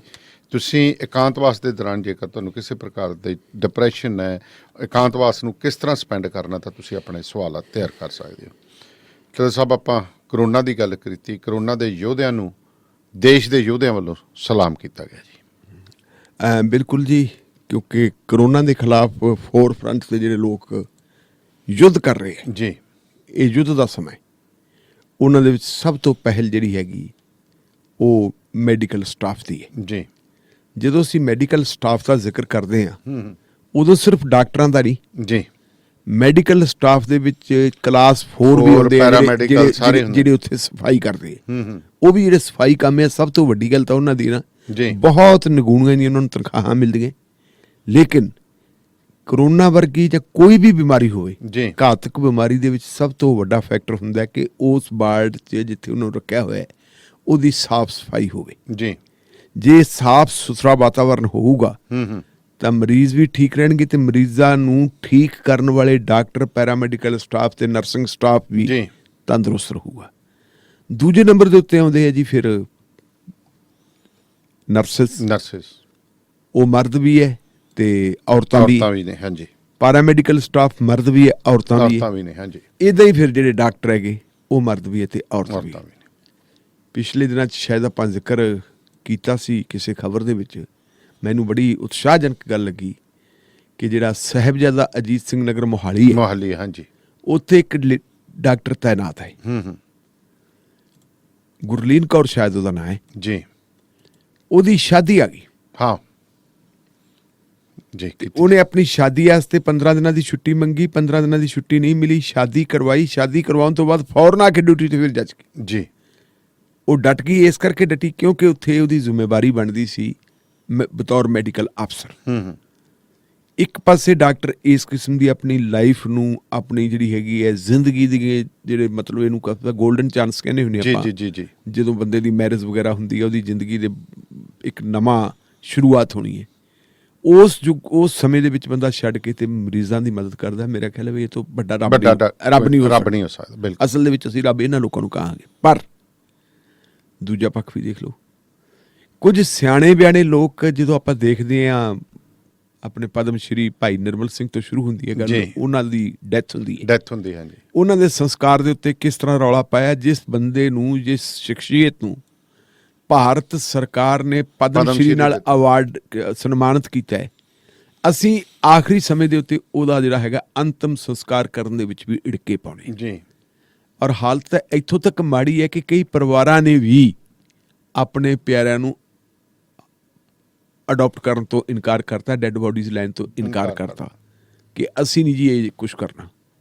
ਔਰ ਉੱਥੇ ਮਿਊਨਿਸਪਲ ਕਮੇਟੀ ਦੇ ਲੋਕਾਂ ਨੇ ਜਾਂ ਪੁਲਿਸ ਵਾਲਿਆਂ ਨੇ, ਉਹਨਾਂ ਨੇ ਸੰਸਕਾਰ ਕੀਤਾ, ਜਾਂ ਪ੍ਰਸ਼ਾਸਨਿਕ ਕਰਮਚਾਰੀਆਂ ਨੇ ਤੇ ਅਧਿਕਾਰੀਆਂ ਨੇ, ਉਹਨਾਂ ਨੇ ਸੰਸਕਾਰ ਕੀਤੇ ਕਿ ਉਹਨਾਂ ਨੂੰ ਕਰੋਨਾ ਨਹੀਂ ਸੀ ਹੁੰਦਾ। ਉਹਨਾਂ ਨੂੰ ਵੀ ਤਾਂ ਹੁੰਦਾ ਹੀ ਹੈ ਨਾ। ਇਹ ਤੋਂ ਇਲਾਵਾ ਆਪਾਂ ਹੋਰ ਦੇਖੀਏ ਤੇ ਜਿਹੜੇ ਮੈਡੀਕਲ ਡਾਕਟਰ ਹੈਗੇ ਜਾਂ ਮੈਡੀਕਲ ਨਰਸਿੰਗ ਸਟਾਫ ਹੈ ਜੀ, ਇਹ ਜਿਨ੍ਹਾਂ ਕਲੋਨੀਆਂ 'ਚ ਰਹਿੰਦੇ ਆ, ਜਿਨ੍ਹਾਂ ਇਲਾਕਿਆਂ ਦੇ ਵਿੱਚ ਰਹਿੰਦੇ, ਕਈ ਭੱਦਰ ਪੁਰਸ਼ਾਂ ਨੇ ਉੱਥੇ ਵੀ ਇਹਨਾਂ ਦਾ ਵਿਰੋਧ ਕੀਤਾ ਜੀ। ਕਲੋਨੀਆਂ 'ਚ ਵੜਨ ਤੋਂ ਰੋਕਿਆ, ਜਿੰਦੇ ਲਾ ਤੇ ਉਹਨਾਂ ਦੇ ਖਿਲਾਫ ਊਲ ਜਲੂਲ ਸ਼ਬਦਾਵਲੀ ਇਸਤੇਮਾਲ ਕੀਤੀ, ਈਵਨ ਮਤਲਬ ਅਭੱਦਰ ਭਾਸ਼ਾ ਦੇ ਨਾਲ ਉਹਨਾਂ ਨੂੰ ਬੇਇੱਜ਼ਤ ਕੀਤਾ ਜੀ। ਪਿਛਲੇ ਦਿਨਾਂ 'ਚ ਆਪਾਂ ਵੇਖਿਆ ਹੀ ਸੀ ਕਿ ਇੱਕ ਵੱਡੇ ਹਸਪੀਟਲ 'ਚੋਂ, ਦਿੱਲੀ ਵਰਗੇ ਵੱਡੇ ਸ਼ਹਿਰ ਦੇ ਵੱਡੇ ਹਸਪੀਟਲ ਦੇ ਵਿੱਚੋਂ ਕਰੋਨਾ ਦਾ ਇਲਾਜ ਕਰਨ ਵਾਲੇ ਡਾਕਟਰਾਂ ਨੂੰ ਜਦੋਂ ਭੁੱਖ ਲੱਗੀ ਹੋਈ ਸੀ ਜੀ, ਉਹ ਰੋਟੀ ਖਾਣ ਗਏ, ਉਹ ਰੋਟੀ ਕੋਈ ਫਰੂਟ ਵਗੈਰਾ ਹੀ ਲੈ ਕੇ ਖਾ ਰਹੇ ਸੀ ਕਿ ਆਪਣੇ ਜਿਹੜੀ ਪੇਟ ਦੀ ਅੱਗ ਨੂੰ ਬੁਝਾਈਏ। ਉੱਥੇ ਵੀ ਕੁਝ ਲੋਕਾਂ ਨੇ ਉਹਨਾਂ ਤੇ ਹਮਲਾ ਕਰਤਾ। ਦੱਸੋ, ਜਿਹੜੇ ਲੋਕ ਆਪਣੀਆਂ ਜਾਨਾਂ ਨੂੰ ਖਤਰੇ 'ਚ ਪਾ ਕੇ ਲੋਕਾਂ ਨੂੰ ਬਚਾਉਣ ਦਾ ਯਤਨ ਕਰਦੇ, ਜਦੋਂ ਉਹਨਾਂ ਦੀ ਬੇਇੱਜ਼ਤੀ ਹੁੰਦੀ ਹੈ, ਉਹਨਾਂ ਦੇ ਨਾਲ ਧੱਕਾ ਮੁੱਕੀ ਹੁੰਦੀ ਹੈ, ਤਾਂ ਮੇਰਾ ਖਿਆਲ ਹੈ ਵੀ ਇਹ ਬਹੁਤ ਵਧੀਆ ਕੀਤਾ ਕਿ ਭਾਰਤ ਦੀ ਆਰਮੀ ਨੇ ਕਿਹਾ ਕਿ ਅਸੀਂ ਉਹਨਾਂ ਦਾ ਹੌਸਲਾ ਅਫਜ਼ਾਈ ਕਰਦੇ ਹਾਂ। ਭਾਰਤ ਦੀ ਆਰਮੀ ਨੇ ਉਹਨਾਂ ਦੇ ਫੁੱਲ ਮਾਲਾ ਵੀ ਕੀਤੀ, ਸੁੱਟੀ। ਲਾਈਟਾਂ ਵਗੈਰਾ ਵੀ ਰਾਤ ਨੂੰ ਜਹਾਜ਼ਾਂ ਦੀਆਂ ਜਗਾਈਆਂ ਜਿਹੜੇ ਆਪਣੇ ਤੁਹਾਡੇ ਸਮੁੰਦਰੀ ਬੇੜੇ ਹੁੰਦੇ ਹੈ ਉਹਨਾਂ ਦੀਆਂ ਲਾਈਟਾਂ ਵੀ ਉਹ ਜਗਮਗ ਕਰਵਾਏ ਸਾਰੇ ਤਾਂ ਕਿ ਉਹਨਾਂ ਦੇ ਨਾਲ ਯਕਜਹਿਤੀ ਇੱਕ ਮੁੱਠਤਾ ਪ੍ਰਗਟ ਕੀਤੀ ਜਾ ਸਕੇ। ਪਰ ਇਹਦੇ ਵਿੱਚ ਵੀ ਢਿੱਲੋਂ ਸਾਹਿਬ ਇਹਨਾਂ ਦਾ ਵੀ ਕਈ ਬੰਦਾ ਨੇ ਇਸ ਗੱਲ ਤੇ ਵਿਰੋਧ ਕੀਤਾ ਕਿ ਜਿਹੜੇ ਮਜ਼ਦੂਰ ਗਰੀਬ ਹੈਗੇ ਆ ਤੁਸੀਂ ਉਹਨਾਂ ਨੂੰ ਹੀ ਇੰਨੇ ਪੈਸੇ ਜਿਹੜੇ ਤੁਸੀਂ ਤੇਲ ਵਾਲੇ ਜੇ ਕਿਤੇ ਮੋਦੀ ਸਾਹਿਬ ਉਹਨਾਂ ਦਾ ਇੰਤਜ਼ਾਮ ਹੀ ਕਰ ਦਿੰਦੇ। ਨਹੀਂ ਉਹ ਤਾਂ ਆਪਾਂ ਜੇ ਉਹ ਚਲੋ ਮਜ਼ਦੂਰਾਂ ਵਾਲੀ ਗੱਲ ਤੇ ਤਾਂ ਹੋਣੇ, ਪਰ ਇਹ ਸਾਰਾ ਕੁਛ ਕੀਤਾ ਇਹਦੇ 'ਚ ਜਿਹੜੀ ਇਤਰਾਜ਼ਯੋਗ ਗੱਲ ਹੈਗੀ ਹੈ। ਹਾਂ ਇਤਰਾਜ਼ਯੋਗ ਗੱਲ ਇਹ ਨਹੀਂ ਕਿ ਇਹਨਾਂ ਨੇ ਉਹਨਾਂ ਡਾਕਟਰਾਂ ਦਾ ਕਿਉਂਕਿ ਜਿਹਨੇ ਕਿੰਨੀਆਂ ਜਾਨਾਂ ਬਚਾਉਣੀਆਂ ਜੀ ਉਹਨਾਂ ਦਾ ਮਨੋਬਲ ਉੱਚਾ ਕਰਨਾ ਜ਼ਰੂਰੀ ਸੀ। ਉਹਨਾਂ ਨੇ ਆਪਣਾ ਮਨੋਬਲ ਉੱਚਾ ਕੀਤਾ, ਪਰ ਜੀ ਉਹ ਤੋਂ ਪਹਿਲਾਂ ਤੁਸੀਂ ਇੱਕ ਹੋਰ ਦੇਖਿਆ ਹੋਣਾ ਸਾਡੇ ਦੇਸ਼ ਦੇ ਵਿੱਚ ਪਹਿਲਾਂ ਤਿੰਨਾਂ ਜਿਹੜੀਆਂ ਅੰਗ ਸੀਗੇ, ਥਲ ਸੈਨਾ, ਜਲ ਸੈਨਾ ਤੇ ਵਾਯੂ ਸੈਨਾ। ਇਹਨਾਂ ਤਿੰਨਾਂ ਦੇ ਜਿਹੜੇ ਅਫਸਰ ਹੈ, ਜਿਹੜੇ ਮੁਖੀ ਹੈ, ਉਹ ਮੁਖੀ ਇੰਡੀਪੈਂਡੈਂਟ ਹੁੰਦੇ ਸੀ ਜੀ। ਇਹਨਾਂ ਦੇ ਉੱਤੇ ਹੋਰ ਕੋਈ ਨਹੀਂ ਹੁੰਦਾ ਸੀ, ਸਰਕਾਰ ਹੁੰਦੀ ਸੀ, ਰਾਸ਼ਟਰਪਤੀ ਹੁੰਦਾ ਸੀ। ਹਾਂਜੀ ਹੁਣ ਇੱਕ ਨਵਾਂ ਉਹਦਾ ਕ੍ਰੀਏਟ ਕਰਤਾ, ਚੀਫ ਆਫ ਡਿਫੈਂਸ, ਉਹ ਜਨਰਲ ਵਿਪਨ ਰਾਵਤ ਲਾਏ। ਤੁਸੀਂ ਦੇਖਿਆ ਹੋਣਾ ਕਿ ਇਹ ਸਿਲਸਿਲਾ ਸ਼ੁਰੂ ਹੋਣ ਤੋਂ ਪਹਿਲਾਂ ਜਨਰਲ ਵਿਪਨ ਰਾਵਤ ਨੇ ਤਿੰਨਾਂ ਫੌਜਾਂ ਦੇ ਜਨਰਲਾਂ ਨੂੰ ਨਾਲ ਲੈ ਕੇ ਇੱਕ ਪ੍ਰੈਸ ਕਾਨਫਰੰਸ ਕੀਤੀ ਜੀ, ਇਤਰਾਜ਼ ਪ੍ਰੈਸ ਕਾਨਫਰੰਸ ਤੇ। ਭਾਰਤ ਦੇ ਵਿੱਚ ਇਹ ਰਵਾਇਤ ਕਦੇ ਨਹੀਂ ਰਹੀ ਕਿ ਜਰਨੈਲ ਜਿਹੜੇ ਹੈਗੇ ਆ ਉਹ ਪ੍ਰੈਸ ਕਾਨਫਰੰਸ ਨਹੀਂ ਕਰਦੇ। ਇਹ ਪਾਕਿਸਤਾਨ 'ਚ ਹੈਗੀ, ਇਹ ਵਰਮਾ 'ਚ ਹੋ ਸਕਦੀ ਹੈ। ਨਾਲੇ ਢਿੱਲੋਂ ਸਾਹਿਬ ਅੱਗੇ ਫੀਲਡ ਮਾਰਸ਼ਲ, ਏਅਰ ਮਾਰਸ਼ਲ ਹੋਏ ਨੇ, ਚਲੋ ਜੋ ਵੀ ਹੋਇਆ ਕਿਸੇ ਉਦੋਂ ਪਾਵਰਾਂ ਨਹੀਂ ਸੀ ਹੁੰਦੀਆਂ, ਹੁੰਦਾ ਤਾਂ ਸੀਗਾ ਪਰ ਉਹ ਪਾਵਰਾਂ ਇਸ ਢੰਗ ਨਾਲ ਨਹੀਂ ਹੁੰਦੀਆਂ ਸੀ। ਤੁਸੀਂ ਉਹਨਾਂ ਜਾ ਕੇ ਤੁਸੀਂ ਜਿਵੇਂ ਜਿਸ ਢੰਗ ਦੇ ਨਾਲ ਮਤਲਬ ਉਹਨਾਂ ਨੇ ਪ੍ਰੈਸ ਕਾਨਫਰੰਸ ਕੀਤੀ ਹੈ, ਵੈਸੇ ਵੀ ਜੇ ਆਪਾਂ ਦੇਖੀਏ ਜਨਰਲ ਵਿਪਨ ਰਾਵਤ ਦਾ ਜੇ ਅਸੀਂ ਪਿਛੋਕੜ ਦੇਖੀਏ ਜੀ, ਪਹਿਲਾਂ ਵੀ ਇਹਨਾਂ ਨੇ ਕਈ ਵਾਰੀ ਸਿਆਸੀ ਗੈਰ ਸਿਆਸੀ ਕੁਝ ਬਿਆਨਬਾਜ਼ੀ ਕੀਤੀ ਜਿਹਦੇ ਉੱਤੇ ਕਿੰਤੂ ਪਰੰਤੂ ਵੀ ਹੁੰਦੀ ਰਹੀ ਹੈ ਕਿ ਆਰਮੀ ਨੂੰ ਇਹ ਕੁਝ ਨਹੀਂ ਕਰਨਾ ਚਾਹੀਦਾ। ਵਰਦੀ ਪਾ ਕੇ ਤੁਸੀਂ ਡਾਕਟਰਾਂ ਦਾ ਹੌਸਲਾ ਵਧਾਉਣ ਦੀ ਗੱਲ ਕਰ ਰਹੇ ਹੋ, ਉਹਦੀ ਤੁਸੀਂ ਇਨਫੋਰਮੇਸ਼ਨ ਦੇਣੀ ਹੈ। ਵਰਦੀਆਂ ਪਾ ਕੇ ਆ ਕੇ ਤੁਸੀਂ ਦੀ ਇਨਫੋਰਮੇਸ਼ਨ, ਇਹ ਸੁਨੇਹਾ ਕੀ ਜਾਂਦਾ ਹੈ, ਸਿਗਨਲ ਕਿੱਧਰ ਨੂੰ ਜਾ ਰਿਹਾ ਹੈ? ਇਹ ਮੋਦੀ ਸਾਹਿਬ ਨੂੰ ਬਹੁਤ ਧਿਆਨ ਨਾਲ ਦੇਖਣਾ ਚਾਹੀਦਾ ਹੈ ਕਿ ਆਰਮੀ ਨੂੰ ਘੱਟੋ ਘੱਟ ਇਹੋ ਜਿਹਾ ਸਵਾਦ ਨਾ ਪਾਓ। ਇਹ ਤਾਂ ਢਿੱਲੋਂ ਸਾਹਿਬ ਜੇ ਇੱਕ ਵਾਰੀ ਸਵਾਦ ਪੈ ਗਿਆ ਫਿਰ ਪਾਕਿਸਤਾਨ 'ਚ ਵੀ ਤਾਂ ਹੀ ਪਿਆ ਸੀ, ਏਦਾਂ ਹੀ ਪੈਂਦਾ ਹੁੰਦਾ ਸਵਾਦ ਤਾਂ ਹੀ ਪੈਂਦਾ। ਇਹ ਗੱਲ ਇਤਰਾਜ਼ਯੋਗ ਹੈ। ਰਹੀ ਗੱਲ ਮਜ਼ਦੂਰਾਂ ਵਾਲੀ, ਤੁਸੀਂ ਗੱਲ ਕਰਦੇ ਹੋ, ਮਜ਼ਦੂਰਾਂ ਵਾਲੀ ਗੱਲ ਤਾਂ ਇਤੋਂ ਵੀ ਕਿਤੇ ਵੱਡੀ ਹੈ। ਮਜ਼ਦੂਰਾਂ ਨੂੰ ਤੁਸੀਂ ਜਿਹੜੇ ਤੁਹਾਡੇ ਵਿਸ਼ੇਸ਼ ਮਹਿਮਾਨ ਹੈ ਵਿਦੇਸ਼ਾਂ ਦੇ ਵਿੱਚ ਬੈਠੇ ਹੈ, ਉਹਨਾਂ ਦੇ ਲਈ ਤਾਂ ਤੁਸੀਂ ਸਪੈਸ਼ਲ ਜਹਾਜ਼ ਭੇਜ ਦਿਓ ਜੀ, ਜਹਾਜ਼ਾਂ 'ਚ ਲੈ ਕੇ ਆਉਣੇ ਹੋ। ਜਿਨ੍ਹਾਂ ਮਜ਼ਦੂਰਾਂ ਦੇ ਸਿਰ ਦੇ ਉੱਤੇ ਸਾਰੀ ਇਕਨੋਮੀ ਖੜੀ ਹੈ, ਜਿਹੜੇ ਇਕਨੋਮੀ ਦੇ ਅਸਲ ਜਿਹੜੇ ਸਿਰਜਕ ਹੈ, ਜੇ ਉਹ ਰੀਅਲ ਐਸਟੇਟ ਦੇ ਵਿੱਚ ਕੰਮ ਨਾ ਕਰਨ, ਜੇ ਉਹ ਕਾਰਖਾਨੇ 'ਚ ਕੰਮ ਨਾ ਕਰਨ, ਤੁਹਾਡੀ GDP ਕਿੱਥੋਂ ਆਊਗੀ? ਕਿੱਥੋਂ ਆਉਣੀ ਨਹੀਂ। ਇਹ ਲਿਆਉਣੀ ਤਾਂ ਸਾਰੀ ਉਹਨਾਂ ਨੇ, ਉਹ ਵਿਚਾਰੇ 500 ਹਜ਼ਾਰ ਕਿਲੋਮੀਟਰ ਪੈਦਲ ਤੁਰੇ ਜਾਂਦੇ। ਬਿਲਕੁਲ ਉਹਨਾਂ ਵਾਸਤੇ ਜਿਹੜੀ ਹੈਗੀ ਉਹਨਾਂ ਪ੍ਰਤੀ ਜਿਹੜਾ ਨਜ਼ਰੀਆ ਉਹ ਜਿਹੜਾ ਬੜਾ ਨੈਗੇਟਿਵ ਆ, ਉਹ ਨਹੀਂ ਹੋਣਾ ਚਾਹੀਦਾ। ਪਰ ਇਸ ਗੱਲ ਨੂੰ ਜ਼ਰੂਰ ਧਿਆਨ 'ਚ ਰੱਖਣਾ ਚਾਹੀਦਾ ਕਿ ਫੌਜ ਜੰਮ ਕੇ ਲੋਕਾਂ ਦੀ ਹੌਸਲਾ ਅਫਜ਼ਾਈ ਕਰੇ, ਦੇਸ਼ ਦੇ ਵਸਨੀਕਾਂ ਦੀ ਵੀ ਕਰੇ। ਜਿਹੜੇ ਹੋਰ ਲੋਕ ਲੜਨ ਵਾਲੇ ਹੈ, ਪੁਲਿਸ ਵਾਲੇ ਹੈ, ਡਾਕਟਰ ਹੈ, ਤੁਹਾਡੇ ਸਫਾਈ ਸੇਵਕ ਹੈ, ਸਭ ਦੀ ਕਰੋ, ਹੌਸਲਾ ਅਫਜ਼ਾਈ ਕਰੋ। ਲੇਕਿਨ ਇਹ ਚਸਕਾ ਨਾ ਪਵੇ, ਸਵਾਦ ਨਾ ਪਵੇ ਕਿ ਪ੍ਰੈਸ ਕਾਨਫਰੰਸਾਂ ਵੀ ਫੌਜ ਦੇ ਜਰਨੈਲ ਕਰਨ ਲੱਗ ਜਾਣ। ਅੱਜ ਤਾਂ ਉਹਨਾਂ ਨੇ ਇਹ ਗੱਲ ਕੀਤੀ ਹੈ ਤੇ ਕੱਲ ਨੂੰ ਕੋਈ ਮਨ 'ਚ ਹੋਰ ਆ ਗਿਆ ਤੇ ਫਿਰ ਉਹ ਪ੍ਰੈਸ ਕਾਨਫਰੰਸ ਪਤਾ ਹੀ ਤੁਹਾਨੂੰ ਇੱਕ ਵਾਰੀ ਇੱਕ ਫੌਜੀ ਅਫਸਰ ਜਿਹੜਾ ਇਹਨਾਂ ਦੇ ਆਪਣੇ ਮੰਤਰੀ ਸਾਹਿਬ ਵੀ ਹੈਗੇ, ਉਹਨਾਂ ਨੇ ਬਿਨਾਂ ਸਲਾਹ ਕੀਤੇ ਦਿੱਲੀ ਵਿੱਚ ਦੀ ਕੂਚ ਕਰਾਤਾ ਸੀਗਾ। ਕਾਲੀਆਂ ਬੋਲੀਆਂ ਠੰਡੀਆਂ ਰਾਤਾਂ 'ਚ ਦਸੰਬਰ ਦੇ ਰਾਤ 'ਚ ਇੰਡੀਅਨ ਐਕਸਪ੍ਰੈਸ ਨੇ ਬ੍ਰੇਕ ਕਰਤੀ ਸੀ ਸਟੋਰੀ। ਆਹ ਚੀਜ਼ਾਂ ਸਭ। ਪਰ ਕਸ਼ਮੀਰ 'ਚ ਢਿੱਲੋਂ ਸਾਹਿਬ ਦੇਖੋ ਕਰੋਨਾ ਦੇ ਕਹਿਰ ਦੇ ਵਿੱਚ ਵੀ ਜਿਹੜਾ ਕ੍ਰਾਸ ਬਾਰਡਰ ਟੈਰਰਿਜ਼ਮ ਜਿਹੜਾ ਹੈ, ਜਾਂ ਹਜੇ ਵੀ ਮੁਕਾਬਲੇ ਰੁਕ ਨਹੀਂ ਰਹੇ, ਫਿਰ ਮੁਕਾਬਲਿਆਂ ਦਾ ਦੌਰ ਸ਼ੁਰੂ ਹੋ ਗਿਆ। ਦੇਖੋ ਗੱਲ ਇਹ ਹੈ ਕਿ ਦੋ ਜਵਾਨ ਜਿਹੜੇ ਪੰਜਾਬ ਨਾਲ ਸੰਬੰਧਿਤ, ਇੱਕ ਮੇਜਰ ਤੇ ਇੱਕ ਸ਼ਹੀਦ ਵੀ ਹੋ ਗਏ ਨੇ। ਦੇਖੋ ਜੇ ਆਪਾਂ ਦੇਖੀਏ ਤਾਂ ਬਹੁਤ ਵੱਡੀ ਕੈਜੁਅਲਟੀ ਹੋਈ ਹੈ ਜੀ, ਬੜਾ ਵੱਡਾ ਨੁਕਸਾਨ ਹੋਇਆ। ਕਮਾਂਡਿੰਗ ਆਫੀਸਰ CO ਦਾ ਕਰਨਲ ਸਾਹਿਬ ਇੱਕ ਗਏ, ਇੱਕ ਮੇਜਰ ਸਾਹਿਬ ਕੁਝ ਮਹੀਨੇ ਪਹਿਲੇ ਉਹਨਾਂ ਦੀ ਮੈਰਿਜ ਹੋਈ ਸੀ। ਸਾਡੇ ਨਾਭੇ ਸਕੂਲ ਦੇ ਪੜ੍ਹੇ ਸੀ। ਹਾਂ, ਮੇਰੇ ਖਿਆਲ ਪੰਚਕੂਲੇ ਤੋਂ ਸੀ, ਕਿਸੇ ਪਿੰਡ ਦੇ ਸੀ। ਪਿੰਡ ਦੇ ਹਨ। ਇੱਕ ਸਬ ਇੰਸਪੈਕਟਰ ਪੁਲਿਸ ਦਾ ਤੇ 2 ਜਵਾਨ, 5 ਬੰਦਿਆਂ ਦੀ ਜਿਹੜੀ ਹੈ ਮੁਕਾਬਲੇ ਦੇ ਵਿੱਚ ਮੌਤ ਹੁੰਦੀ ਹੈ। ਔਰ ਚਲੋ ਜਿਨ੍ਹਾਂ ਦੇ ਨਾਲ ਹੋਈ, ਜਿਨ੍ਹਾਂ ਟੈਰਰਿਸਟਾਂ ਨੂੰ, ਦਹਿਸ਼ਤਗਰਦਾਂ ਨੂੰ ਲੱਭਦੇ ਸੀ ਜੀ, ਲੱਭਦੇ ਉਹ ਘਰ 'ਚ ਹੀ ਗਏ। ਘਰ ਦੇ ਵਿੱਚ ਹੀ ਅਸਲ ਦੇ ਵਿੱਚ ਉਹਨਾਂ 'ਚ ਪਤਾ ਇਹ ਲੱਗਿਆ ਕਿ ਉਹਨਾਂ ਨੇ ਪਹਿਲਾਂ ਫਾਇਰਿੰਗ ਕਰਦੇ ਰਹੇ ਜੀ, ਫਿਰ ਉਹਨਾਂ ਨੇ ਫਾਇਰਿੰਗ ਰੋਕਤੀ। ਹੂੰ ਫਾਇਰਿੰਗ ਰੋਕੀ ਉਹਨਾਂ ਨੇ 1 ਘੰਟਾ ਸਵਾ ਘੰਟਾ ਕਹਿੰਦੇ ਫਾਇਰਿੰਗ ਰੁਕੀ ਰਹੀ ਜੀ। ਭੁਲੇਖਾ ਉਹਨਾਂ ਨੂੰ ਇਹ ਪੈ ਗਿਆ ਕਿ ਜਿਹੜੇ ਘਰ ਦੇ ਵਿੱਚ ਇਹ ਗਏ ਸੀ ਉਹ ਤੋਂ ਅੱਗੇ ਕੁਝ ਹੋਰ ਸੀ ਹੂੰ ਕਿ ਇਹਦੇ ਵਿੱਚ ਦੀ ਵੜ ਕੇ ਤੇ ਆਪਾਂ ਉੱਥੇ ਜਾ ਕੇ ਅਟੈਕ ਕਰੀਏ। ਇਹ ਨਹੀਂ ਸੀ ਪਤਾ ਕਿ ਉਹ ਲੋਕ ਉਸੇ ਘਰ ਦੇ ਵਿੱਚ ਲੁਕੇ ਹੋਏ ਜੀ। ਜਦੋਂ ਇਹਨਾਂ ਨੇ ਇੰਟਰ ਕੀਤਾ ਤੇ ਉਹਨਾਂ ਨੇ ਇੱਕਦਮ ਉਹਨਾਂ ਤੇ ਫਾਇਰਿੰਗ ਕਰਤੀ। ਹੂੰ ਫਾਇਰਿੰਗ ਕਰਕੇ ਚਲੋ ਇਹਨਾਂ ਦਾ ਨੁਕਸਾਨ ਹੋ ਗਿਆ ਜੀ। ਬਾਅਦ ਦੇ ਵਿੱਚ ਫੌਜ ਨੇ ਫਿਰ ਉਹ ਘਰ ਨੂੰ ਵੀ ਉਡਾਤਾ ਸੀ। ਉਹ ਤਾਂ ਇਹਨਾਂ ਦਾ ਸਿਸਟਮ ਹੈਗਾ ਹੀ ਹੈ। ਹਾਂਜੀ ਹਾਂਜੀ। ਇਹ ਨੁਕਸਾਨ ਹੋਇਆ ਕਾਫੀ ਲੰਬੇ ਸਮੇਂ ਬਾਅਦ ਹੋਇਆ ਹੈ। ਜਦੋਂ ਆਪਾਂ ਪੁਲਵਾਮਾ ਦੀ ਗੱਲ ਕਰਦੇ ਹਾਂ, ਜੀ ਜੀ, ਬਾਲਾਕੋਟ ਦਾ ਸਰਜੀਕਲ ਸਟ੍ਰਾਈਕ ਗੱਲ ਕਰਦੇ ਹਾਂ, ਉਹ ਤੋਂ ਬਾਅਦ ਕੋਈ ਵੱਡਾ ਹਮਲਾ ਨਹੀਂ ਹੋਇਆ ਸੀ ਜਿਹਦੇ ਵਿੱਚ ਸਾਡੇ ਮਤਲਬ ਆਫੀਸਰ ਲੈਵਲ ਦੇ ਦਾ ਨੁਕਸਾਨ ਹੋਇਆ। ਵੈਸੇ ਤਾਂ ਜਵਾਨ ਦੀ ਵੀ ਜਾਨ ਉਨੀ ਹੈ ਜੀ। ਮਾਪਿਆਂ ਨੂੰ, ਆਪਣੇ ਬੱਚਿਆਂ ਨੂੰ, ਆਪਣੀ ਬੀਵੀ ਨੂੰ ਉਹ ਵੀ ਉਨਾ ਹੀ ਲੋੜੀਦਾ ਜਿੰਨਾ ਕੋਈ ਚੀਫ ਆਫ ਆਰਮੀ ਸਟਾਫ ਹੈਗਾ। ਲੇਕਿਨ ਇਹ ਜਿਹੜਾ ਹੈਗਾ ਜਦੋਂ ਕਮਾਂਡਰ ਮਾਰਿਆ ਜਾਂਦਾ, ਉਹ ਕਮਾਂਡਰ ਬਹੁਤ ਘੱਟ ਹੁੰਦੇ ਨੇ ਢਿੱਲੋਂ ਸਾਹਿਬ। ਹਾਂ, ਉਹ ਨੁਕਸਾਨ ਜਿਹੜਾ ਬਹੁਤ ਵੱਡਾ ਹੁੰਦਾ ਹੈ ਕਿਉਂਕਿ ਉਹਦਾ ਮੋਰਲੀ ਜਿਹੜਾ ਉਹਦਾ ਦੁਸ਼ਮਣ ਦਾ ਹੌਸਲਾ ਬੜਾ ਹੁੰਦਾ। ਨਾਲੇ ਸਭ ਤੋਂ ਵੱਡੀ ਗੱਲ ਹੈ ਫੌਜ ਦੇ ਵਿੱਚ ਕਮਾਂਡਿੰਗ ਅਫਸਰ ਕਿੰਨੇ ਕੁ ਹੁੰਦੇ ਜੀ, ਬੜੀ ਛਾਲ ਨਾਲ ਲੱਗਦਾ। ਕਿਉਂਕਿ ਜਿਵੇਂ ਕਿਹਾ ਜਾਂਦਾ ਕਿ ਤੁਹਾਡਾ ਕਰੋੜਾਂ ਅਰਬਾਂ ਰੁਪਏ ਦਾ ਜਹਾਜ਼ ਨਸ਼ਟ ਕਰ ਦਿਓ, ਪਾਇਲਟ ਬਚਣਾ ਚਾਹੀਦਾ। ਬਿਲਕੁਲ ਬਿਲਕੁਲ। ਸੋ ਕਮਾਂਡਿੰਗ ਅਫਸਰ ਦਾ ਬਚਣਾ ਬਹੁਤ ਜ਼ਰੂਰੀ ਹੁੰਦਾ ਕਿਉਂਕਿ ਉਹ ਕਮਾਂਡ ਕਰਦਾ, ਉਹਨੂੰ ਕਿੰਨੇ ਬੰਦਿਆਂ ਨੂੰ ਚਲਾਉਣਾ ਹੁੰਦਾ। ਇਹ ਫੌਜ ਦਾ ਉਹ ਕਹਿੰਦੇ ਹੁੰਦੇ ਵੀ ਹਮੇਸ਼ਾ ਕੋਸ਼ਿਸ਼ ਇਹ ਕਰਦੇ ਨੇ ਕਿ ਆਪਾਂ ਕਹਿੰਦੇ ਨੇ ਕਵਰ ਫਾਇਰ, ਅੱਗੇ ਸ਼ਹੀਦ ਹੋ ਜਾਂਦੇ ਨੇ। ਮੈਨੂੰ ਯਾਦ ਹੈ ਆਪਣੇ ਲਖਵਿੰਦਰ ਜਾਖੜ ਆਪਣੇ DIG ਸਾਹਿਬ ਗੱਲ ਸੁਣਾਉਂਦੇ ਸੀ, ਸ਼ੰਭ ਜੌੜੀਆਂ ਸੀਗੇ, ਕਹਿੰਦੇ ਮੇਰੇ ਤੇ ਸਾਹਮਣੇ ਫਾਇਰ ਹੋਣ ਲੱਗਿਆ, ਕਹਿੰਦੇ ਮੇਰਾ ਜਵਾਨ ਮੇਰੇ ਅੱਗੇ ਆ ਗਿਆ ਕਿਉਂਕਿ ਮੈਂ ਕਹਿੰਦੇ ਉੱਥੇ ਬੈਟਰੀ ਕਮਾਂਡਰ ਸੀ, ਕਿਉਂਕਿ ਕਮਾਂਡਰ ਦਾ ਬਚਣਾ ਬਹੁਤ ਜ਼ਰੂਰੀ ਹੁੰਦਾ। ਫਿਰ ਕਹਿੰਦੇ ਸਾਡੀ ਫਾਇਰਿੰਗ ਚੱਲੀ, ਹੋਰ ਚੱਲਿਆ। ਹੁਣ ਗੱਲਾਂ ਦੱਸਦੇ ਹੁੰਦੇ ਇਸ ਚੀਜ਼ ਦੀਆਂ। ਚਲੋ ਹਾਂ, ਜਿਹੜਾ ਨੁਕਸਾਨ ਹੋਇਆ ਬਹੁਤ ਹੋਇਆ, ਪਰ ਗੱਲ ਸਵਾਲ ਇਹ ਹੈ ਕਿ ਨੁਕਸਾਨ ਕਿੰਨੀ ਕੁ ਦੇਰ ਹੁੰਦਾ, ਇਹੀ ਵੱਡੀ ਗੱਲ ਹੈ। ਸਵਾਲ ਇਹ ਬਣਦਾ ਇਸ ਗੱਲ ਦਾ, ਚਾਹੇ ਨੁਕਸਾਨ ਇਧਰ ਹੋਵੇ ਚਾਹੇ ਉਧਰ ਹੋਵੇ, ਮਰ ਤਾਂ ਇਨਸਾਨੀ ਜ਼ਿੰਦਗੀ, ਉਹ ਇਨਸਾਨੀ ਜ਼ਿੰਦਗੀ ਜਿਹੜੀ ਹੈਗੀ ਹੈ ਬਰਬਾਦ ਤਾਂ ਉਹ ਹੁੰਦੀ ਹੈ, ਉਹਨਾਂ ਦੇ ਪਰਿਵਾਰ ਬਰਬਾਦ ਹੁੰਦੇ ਆ, ਮੌਤਾਂ ਉਹਨਾਂ ਦੀਆਂ ਹੁੰਦੀਆਂ ਜੀ। ਇਸ ਮੁੱਦੇ ਨੂੰ ਲੈ ਕੇ ਜਿਹੜੀ ਹੈਗੀ ਹੈ ਪੋਜ਼ਿਟਿਵ ਅਪਰੋਚ ਹੈ ਜਿਹੜੀ ਮੇਰੇ ਖਿਆਲ ਮੁਤਾਬਕ ਉਹਦੀ ਘਾਟ ਹੈ ਜੀ। ਦੁਨੀਆ ਦੀ ਪੰਚਾਇਤ ਵੱਲੋਂ ਵੀ ਕੁਝ ਨਹੀਂ ਕੀਤਾ ਜਾ ਰਿਹਾ। ਅਸੀਂ ਸਮਝੌਤੇ ਵੀ ਕੀਤੇ ਆ, ਸਾਡਾ ਸ਼ਿਮਲਾ ਸਮਝੌਤਾ ਵੀ ਹੈ ਕਿ ਆਪਸੀ ਮਤਭੇਦ ਆ ਜਿਹੜੇ ਅਸੀਂ ਬੈਠ ਕੇ ਨਜਿੱਠਾਂਗੇ, ਲੇਕਿਨ ਕਿਤੇ ਨਾ ਕਿਤੇ ਕੋਈ ਗੜਬੜ ਹੈਗੀ ਕਿ ਅਸੀਂ ਆਪਣੇ ਜਿਹੜੇ ਛੋਟੇ ਮੋਟੇ ਮਤਭੇਦ ਆ ਉਹਨਾਂ ਨੂੰ ਦੂਰ ਕਿਉਂ ਨਹੀਂ ਕਰਦੇ।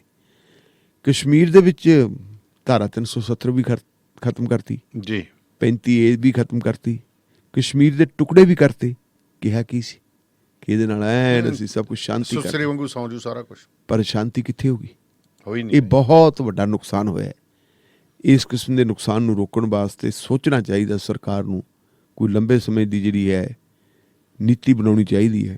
ਘੱਟੋ ਘੱਟ ਮਨੁੱਖਤਾ ਦਾ ਨੁਕਸਾਨ ਨਹੀਂ ਹੋਣਾ ਚਾਹੀਦਾ ਜੀ। ਤੇ ਢਿੱਲੋਂ ਸਾਹਿਬ, ਮੇਰੇ ਕੋਲ ਇੱਕ ਵੀਡੀਓ ਪੁੱਜੀ ਹੈ ਜੀ। ਉਹ ਵੀਡੀਓ ਦੇ ਵਿੱਚ ਲਾਕਡਾਊਨ ਤੋਂ ਬਾਅਦ ਠੇਕਾ ਖੁੱਲ ਰਿਹਾ, ਬੈਂਡ ਬਾਜੇ ਵਜਾਏ ਜਾ ਰਹੇ ਨੇ ਠੇਕੇ ਦੇ ਅੱਗੇ।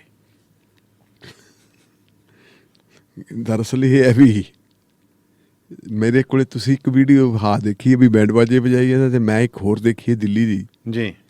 ਉੱਥੇ ਬੀਬੀਆਂ ਠੇਕੇ ਦੇ ਸਾਹਮਣੇ ਪਹੁੰਚ ਗਈਆਂ, ਸਾਊਥ ਦੀ ਵੀ ਆਈ ਵੀ ਉੱਥੇ ਹੀ ਪਹੁੰਚੀ। ਉਹਨਾਂ ਨੇ ਪ੍ਰੋਟੈਸਟ ਕੀਤਾ ਜਾ ਕੇ, ਕਹਿੰਦੀਆਂ ਛੇਤੀ ਬੰਦ ਕਰੋ। ਮਸਾ ਕਹਿੰਦੀ ਵੀ ਇਹ 40 ਦਿਨ ਬੰਦ ਹੋਏ ਸੀਗੇ। ਅੱਛਾ, ਸਾਊਥ ਚ ਬੀਬੀਆਂ ਲਾਈਨ ਚ ਲੱਗੀਆਂ ਖੜੀਆਂ ਲੈਣ ਵਾਸਤੇ, ਉਹ ਲੈਣ ਵਾਸਤੇ ਲੱਗੀਆਂ ਖੜੀਆਂ ਹੋਣਗੇ। ਚਲੋ ਸਾਊਥ ਦੇ ਵਿੱਚ ਤਾਂ ਉਹਨਾਂ ਦਾ ਕਲਚਰ ਹੈ, ਦਿੱਲੀ ਦੇ ਵਿੱਚ ਬੀਬੀਆਂ ਇਸ ਗੱਲ ਦੇ ਉੱਤੇ ਖੜੀਆਂ ਵੀ ਇਹ ਬੰਦ ਕਰੋ ਠੇਕੇ। ਮਰਦ ਜਿਹੜੇ ਹੈਗੇ ਘਰੇ ਹੀ ਬੈਠੇ ਸੀ, ਆਪਦਾ ਕੁਛ ਨਾ ਕੁਛ ਕੰਮ ਧੰਦਾ ਕਰਦੇ ਸੀ। ਦਿਨ ਨਹੀਂ ਚੜ੍ਹਨ ਦਿੱਤਾ ਸ਼ੇਰ ਦਿਆਂ ਪੁੱਤਾਂ ਨੇ। ਅੱਛਾ ਜੀ। ਬਹੀਰਾਂ ਚੱਲ ਪਈਆਂ ਜੀ। ਫਿਰ ਕਿਧਰੇ ਗਿਆ ਸੋਸ਼ਲ ਡਿਸਟੈਂਸ? ਹਾਂ ਬਿਲਕੁਲ। ਉਹ ਤਿਲਕ ਨਗਰ ਦੀਆਂ ਹੋਰ ਸਾਰੀਆਂ ਵੀਡੀਓ ਆਈ ਜਾਂਦੀਆਂ, ਪਤਾ ਨਹੀਂ ਉਨੀਆਂ ਤਾਂ ਬੋਤਲਾਂ ਨਹੀਂ ਅੰਦਰ ਹੋਣੀਆਂ ਜਿੰਨੇ ਬੰਦੇ ਸੀ। ਜਿਹੜੀ ਤੁਸੀਂ ਕੱਲੀ ਤਿਲਕ ਨਗਰ ਦੀ ਕਿਸੇ ਵੀ ਸੂਬੇ ਦੀ ਗੱਲ ਦੇਖ ਲਓ, ਮਹਾਰਾਸ਼ਟਰ ਜਿਹੜਾ ਸਭ ਤੋਂ ਜ਼ਿਆਦਾ ਵਰ ਰਿਹਾ। ਗੁਜਰਾਤ ਬੀੜੀ ਪਾਨ ਖੋਲਤਾ ਸੀਗਾ, ਉਹ ਤਾਂ ਕਹਿੰਦੇ ਪਾਨ ਦੀਆਂ ਐਸੀ ਦੁਕਾਨਾਂ ਦੇ ਪਾਬੰਦੀ ਲਾਤੀ ਪਮਾਨ ਥੁੱਕਣ ਤੇ ਉੱਥੇ ਮੈਨੂੰ ਲੱਗਦਾ ਸ਼ਟਰ ਪੱਟ ਦੇਣਾ ਜੀ ਲੋਕਾਂ ਨੇ। ਤੁਸੀਂ ਮੈਂ ਜਿਹੜੀ ਸ਼ਰਾਬ ਵਾਲੀ ਗੱਲ ਹੈ, ਮੈਂ ਤਾਂ ਸ਼ਰਾਬ ਵਾਲੀ ਦੇਖੀ ਹੈ, ਜੇ ਗੁਜਰਾਤ ਵਾਲੀ ਤੁਸੀਂ ਦੇਖੀ ਹੋਣੀ ਹੈ। ਮੈਂ ਦੇਖੀ ਹੈ ਨਹੀਂ। ਹਾਂ, ਸ਼ਰਾਬ ਦੀ ਸਥਿਤੀ ਇਹ ਕਹਿੰਦੇ ਵੀ ਕਈ ਕਿਲੋਮੀਟਰ ਲੰਬੀਆਂ ਲਾਈਨਾਂ ਲੱਗ ਗਈਆਂ ਸੀ। ਸੱਪਵਾਲ ਤਾਂ ਮੈਂ ਵੀ ਦੇਖਿਆ, ਸੱਪਵਾਲ ਜਾ ਪਾ ਕੇ ਉਵੇਂ ਕੀਤੀਆਂ ਵੀ। ਹਾਂ, ਕਈ ਕਿਲੋਮੀਟਰ ਦੀਆਂ ਲਾਈਨਾਂ ਲੱਗ ਗਈਆਂ, ਔਰ ਉਹਦੇ ਤੇ ਇੰਨੀ ਭੱਜ ਕੇ ਲੋਕ ਪਏ ਹੈ ਕਿ ਕਿਵੇਂ ਹਾਬੜੇ ਪਏ ਸੀ ਜਿਵੇਂ ਕਿ ਕਿਸੇ ਤਰੀਕੇ ਨਾਲ ਖੁੱਲ ਜੇ। ਵੈਸੇ ਜੇ ਸ਼ੁਰੂ 'ਚ ਹੀ ਖੋਲ ਦਿੰਦੇ ਤੇ ਕੋਈ ਮਾੜੀ ਗੱਲ ਨਹੀਂ ਸੀਗੀ।